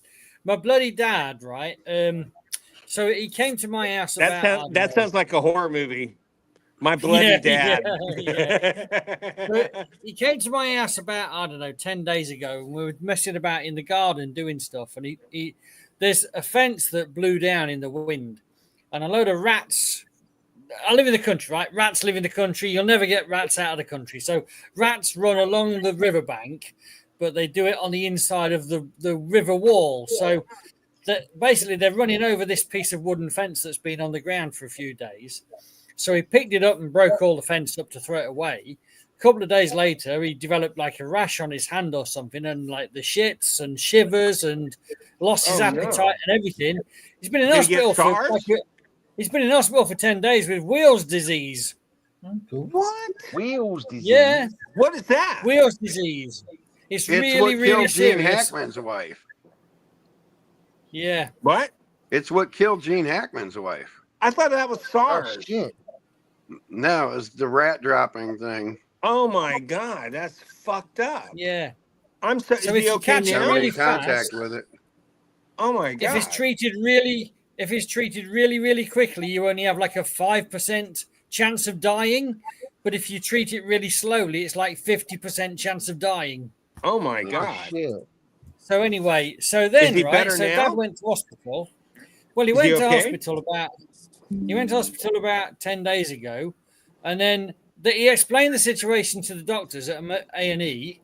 They told him to stay overnight. The doctor said, "Right, I'll immediately get you some antibiotics." The doctor never came back. So the next day, Mother went to visit him. Still, he had no antibiotics. So I called the hospital at 1 o'clock in the afternoon. Said, "What the hell's going on?" She said, "Oh, he's on antibiotics now." So Mother had literally left an hour before, and in the space since Mother had left till I called, they must have put him on antibiotics. 2 days later, his symptoms had not changed, and they were getting worse. Some doctor came back to him and said, I see things are not getting better. This rat bite's very tricky, isn't it? And he said, "I haven't had a rat bite. I've got Wheels disease, you idiot."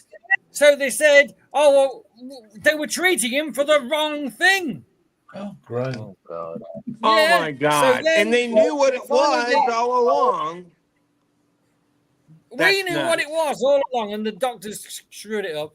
So anyway, so then they put him on the right stuff, and he's been gradually getting slightly better, and he came home yesterday. But he's still not 100%, but he's out of danger. So anyway, and then I went to get the results of a scan, and I need another operation as well. So it's gone mad here. Great. And that's my news. Wow, blimey. Oh, shit. It's not good.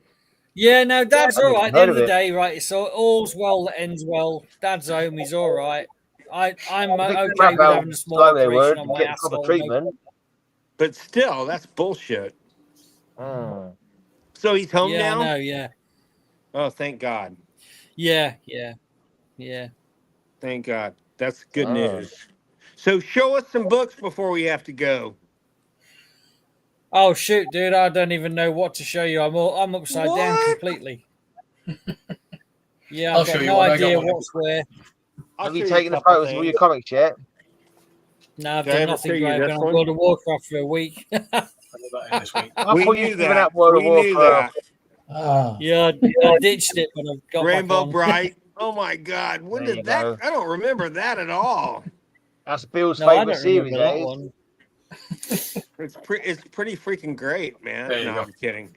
But we just got this, or I don't know if I showed you this, It's no Starbright, mate. where Captain America wins the presidential race. In America. Yeah. Was that the No, in England. No, I'm kidding. But and let me see here. That's nice. We have a couple of them actually.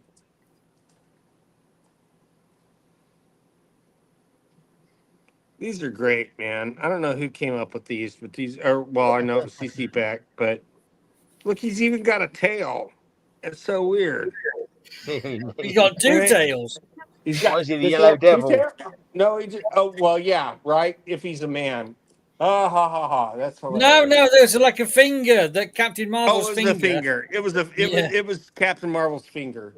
Well, I don't even want to know anymore. What was he doing with his finger that made it look like a tail? Right. I've just seen, as I was coming on the show, I just happened to catch on YouTube. Has there been a new Fantastic Four trailer dropped today? Yes. Oh wow! And Right, I'm gonna have to watch that. You get to It's really good. It's what, Tabers? And you find out she's pregnant, and you find out that Galactus is walking around Manhattan, and it's great.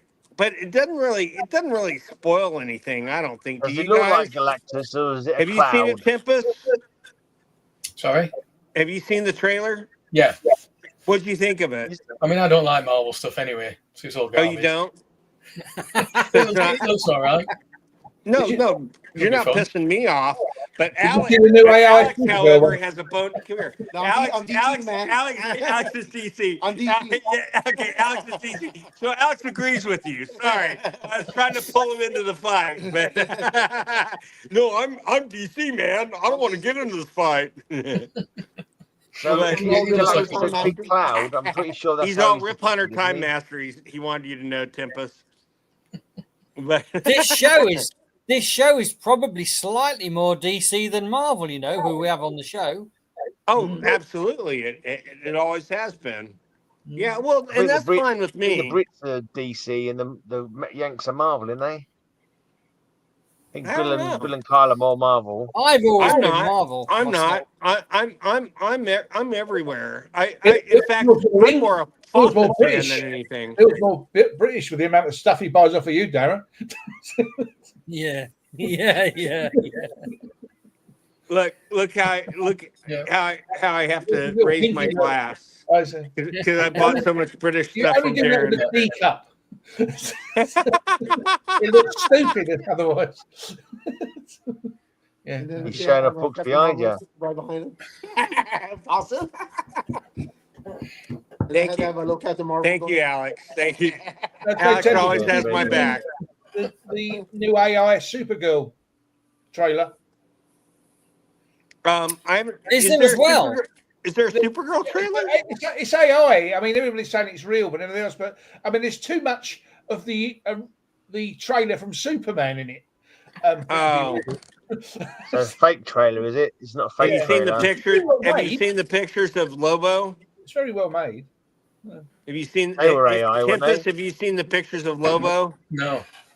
He looked, I mean, considering he already looked like fucking Lobo, he looks. I mean, Jason Momoa. I mean, it's like he should have never been Aquaman. It's so stupid. He should have always been Lobo. Yeah. I mean, he was a fine Aquaman, but could have been in Justice League films, then, though, could he? No. Yeah. Justice League. Yeah, and you know the heroes that they're gonna have, and they're saving a bunch of stuff for the movie. They haven't told a lot of people about a lot of the cameos of heroes. I think we're gonna be so happy and so surprised by who they picked to be in the movie, character-wise. I think Superman is gonna be the best movie of the summer. I really do. I've seen some thing about Carl Urban doing Dread again. The rumors are resurfacing again. Apparently, Amazon are wanting to do it. They're talking about using what's his face again, which I think is great. Carl Urban. Yeah, He's not doing another Star Trek in that time, is he? Oh, great! Yeah, that'd be awesome. He's a fantastic Dread. Yeah. And you know what? He was great. He was great as the Executioner in the Thor movie. I mean, that guy is great in everything. And you couldn't have gotten a better fill-in for Dr. McCoy. I have to say, I thought he looked just like him. He never actually. And the boys, did he? Or the which Dredd doesn't do, does he? In the comics, he doesn't take the helmet off. That's right. Yeah, that's how it should be. Yeah. Right. You don't need to see Dredd. Stallone took it off too when he was Dredd. They've never done it. Well, Stallone took it. I mean, he never had the bloody thing on. It can wait to get that helmet off, could he? Well, it's funny though. It is the whole reason that the guy who's playing Reed Richards, I can't think of his Pascal. Yeah, Pascal. Yeah, who grew up here in San Antonio, by the way.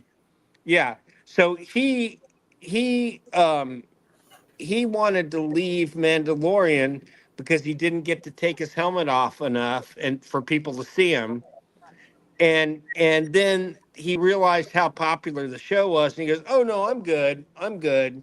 And it's like these guys have egos when we want to see this character as this character. We don't we want to see Iron Man with the helmet on more than we want to see it off. Yeah. One thing that's killing me about this new Fantastic Four trailer, about the whole new Fantastic Four movie, is just the aesthetics. Reed Richards never had a fucking mustache, ever. Could that guy have shaved his mustache for one movie? You know what? I got to tell you, that's the only thing I thought about this whole new trailer.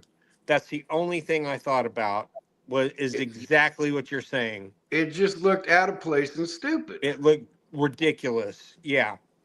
I mean, compared to the source material, but don't you think he's too old to play? Oh no.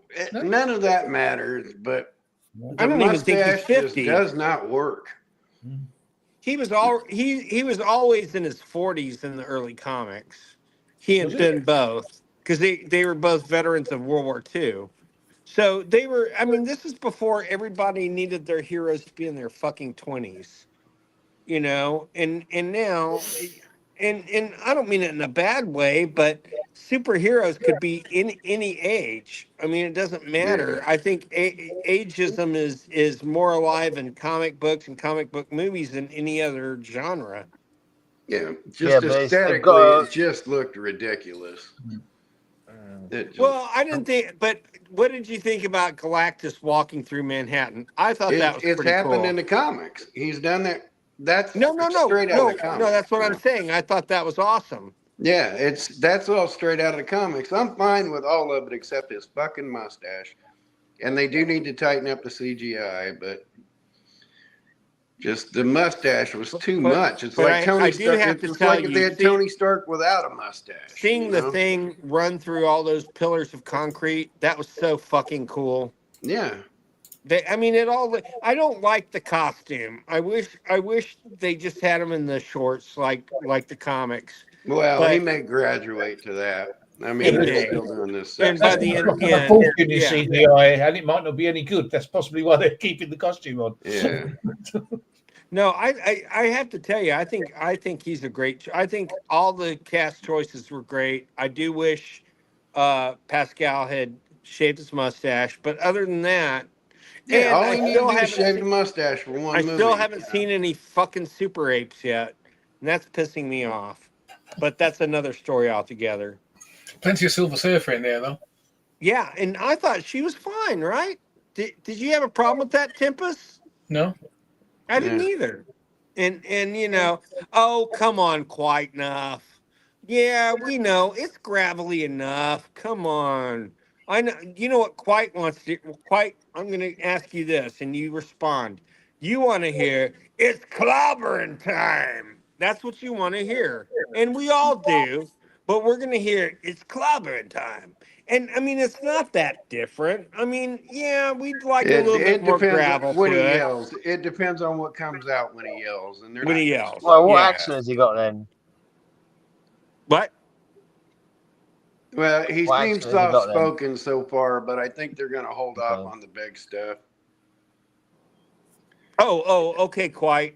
Well, you don't. To be honest, Quite, you don't get much more in the trailer, so don't worry about it. We'll see when the movie comes out. But I'm just saying, everybody wants his voice to be more gravelly. I think he's a New York native. He's a Jew. He's everything everybody wanted in Ben Grimm, at least on the surface. And I think we're going to get as much as we deserve. If it's not 100% gravelly, that's not going to kill me. They're not showing the parts where he's really knocked down, drag out, and talking while he's doing it. They showed it visually, but I do think we're going to hear it's clobbering time. time. I think we're going to get that. I think we're going to get that. Like Kyle said, when he's in the heat of battle, I think you'll get it gravelly. But we'll see. Yeah. We'll see. You know, I'm looking forward to this so much. And I'm so happy that they're all going to be in the next Avengers movie. That makes me beyond happy. 100%. What's the timeline of the movies? Is Thunderbolts out now? What's that? What's the timeline for upcoming 1963. movies? Thunderbolts out now. Oh, Thunderbolts? It's just a couple weeks away. Yeah, Thunderbolts is 2 weeks out. Which you know, we only had one Marvel movie all of last year, so they're trying to make up for it this year, and I think we get 5 this year. Well, the female the Shella Ball version was in the comics, and they're in a different universe. So they're going to come to another universe where Norrin Red is. They're saving a big later. I think the female Silver Surfer might be a bit of a shot in the foot because, like, even people who don't read comic books know the Silver Surfer. He's people have got tattoos of him. Joe Satriani did a big album cover of him. Surfing with the people alien. know the Silver Surfer. The actual look of the Silver Surfer is in the even non-comic book readers' conscience. So to have a female one is kind of like not regular comic book readers. Are gonna look at it and go, that's not right. I think anyway. I don't know. Weird. I mean, I think people have a short attention span, so they'll buy it. Well, it's kind of again, it's going multiversal because in one universe, Shella Ball became the Silver Surfer in the comics, and that universe got. You already know that universe is getting smashed. And you know, Tempest already has all 3 of the action figures of her that are going to be released. So, Tempest, can you show them now? I'm joking. How do we know that's what's going to happen in this film? Have they said that? You know there's going to be a million action figures, right? I mean, Tempest, come on. You don't like Marvel that much, but you will buy the Shella Ball figure. I'm betting. I'm just betting. I don't know. Will you? I haven't got Silver Surfer because it came with the Galactus I've got. Oh, you do? Oh, did you get the big Galactus? You don't have it close by, do you? Yeah. Show it to us if you can. But yeah, I mean, the Fantastic Four. So this is turning into a Fantastic Four eccentric kind of episode here today. Oh my God! Look how big that is. Oh my God! Ben Grimm was based on Jack Kirby. Oh, and he's got the skull head. Oh, I love you, man. Oh my God, that's so great. Oh my God. Oh. Ben Grimm has been Jewish since 1961. Do Galactus versus Galactus versus Superman. Galactus versus Superman. I haven't got Super. The only other one I've got up here at the moment is yeah. Ben Grimm was based on Jack Kirby. Is that a different one? That's that's a Sentinel. Oh, Galactus versus Superman. Isn't that a thing? Wasn't that a limited series? No, I'm serious. I that sounds like something they've already done. I mean, they just over with Fantastic Four, you have didn't Archie versus Predator 2 coming out, where the Predator's walking down the street with Betty and Veronica on his arms, and they're going, "He's so spacey," and I mean, it's funny, dude.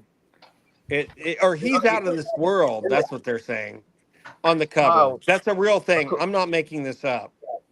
I wish I According was. to what I've just looked up, he was officially announced as being Jewish in 2002. Although there was lots of sort of suggestions of it leading up to that. Apparently, it wasn't until 2002 that he was officially acknowledged by Marvel as being Jewish. But Jack Kirby published a drawing by Jack Kirby of the thing with the yarmulke in 1975 in Foom. Yeah. So how did they? Yeah, with the jackhammer. Yes, Scotty. That's what they did. Damn it! Who let Scotty in the room again? I thought we talked about that. I'm kidding, Scotty. I'm kidding. He didn't have superpowers when it was done. He was probably like 3 years old or something. After the breast. I'm kidding. That's something else altogether. I shouldn't even talk Would about they call the circumcision. bris a pebble? You're stupid. No, they'd call it a brick.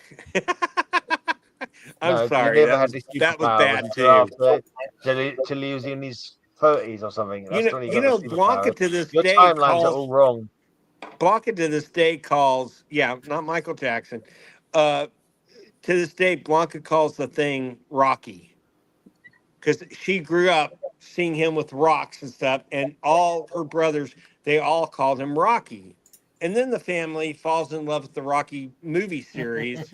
So now they have this Sylvester Stallone, this weird thing going on. Maybe that was a direct take from the Challenges of the Unknown because they've got a Rocky, haven't they? Rocky, and then right, they could be. Was Rocky. I think about that all the time, by the way. Hey, he showed Rocky earlier. I don't know why he showed Rocky Dennis earlier, but that was funny. But I guess we're talking about math. It'd be great. We actually have these two comics sitting together. So what if Luke Cage had met Lois Lane while she was black? Go on then. I'll give you $50 for the pair. Yeah. Good try there, Gray. Good try. If no one else bids, I think I'll win. If no one else bids, Bill, I'll give you 51. 51? Okay. Well, since you put it that way, smart asses. Man, you guys are horrible. Is this not your whatnot show? It cost you that to get it posted to him to you as well. That's right. That's right. No, we'll send it through Mark. So it'll be cheaper. I've settled for a facsimile of Luke Cage #1. Well, you can photocopy it for you if you want. Yeah. Sorry. He didn't hear you, Tempest. He can photocopy it for you if you want. Sure, I'll be happy I've got to. a facsimile of #1. Oh, that'll be a facsimile. I mean, Tempest is right. I mean, that's the definition of facsimile. I don't need a crappy facsimile. I've already got a decent official facsimile. So exactly. I do. Well, guys, we've been on here for 3 hours. I'm going to have to book, but I love you guys. This has been fantastic. It's been one of and Tempest, I'm glad you joined us today. Yay, Tempest! And I'm glad Darren sauntered in like 10 minutes ago. And Terry, good to see you, pal. These are the ones that I need. If anyone's looking to send me free comics, these are the ones that I need. So there you go. You don't need a #1? You have a #1? No, I've got a facsimile, as I said. I've got to settle for a facsimile. Hold on, the cops are here. I'm gonna have to go. Hey guys, hey, I'm not even kidding. Look, a sheriff just walked in, and I don't even know this guy. Arrest that man! Arrest that man! Arrest him for national security! Arrest that man! He arrested me. That's what happened with the phone. Hey, we'll see you guys next week. Have a great week, guys. Bye, guys. See you later. There you go. Scotty needs All-Star Comics 1 to 60 if anyone wants to send them to him. Good luck with that. Oh, dear. Right. Might as well call it a night, I suppose. He's 11 o'clock. Yeah. He's 11 o'clock, yeah. How the hell I made 3 hours, I'll never know. Yeah, well done. Well done, Percival. Good night, I actually went up to the library today, so there you go. When's your 100th video coming up, Terry? Or have you done that? Friday. Saturday? No, Friday. Tomorrow. Friday. I always catch like the half of a word. Like literally every time someone talks, I don't catch the beginning of it, and then I hear like all I heard was day. It's like I don't know if it's the microphone or lag, Yeah. But yeah, it's awkward. Anyway, let's call it a night. See you later, guys. See you guys. Cheerio. Cheerio. Bye. Cheerio. Bye. Cheerio. Cheerio. Bye.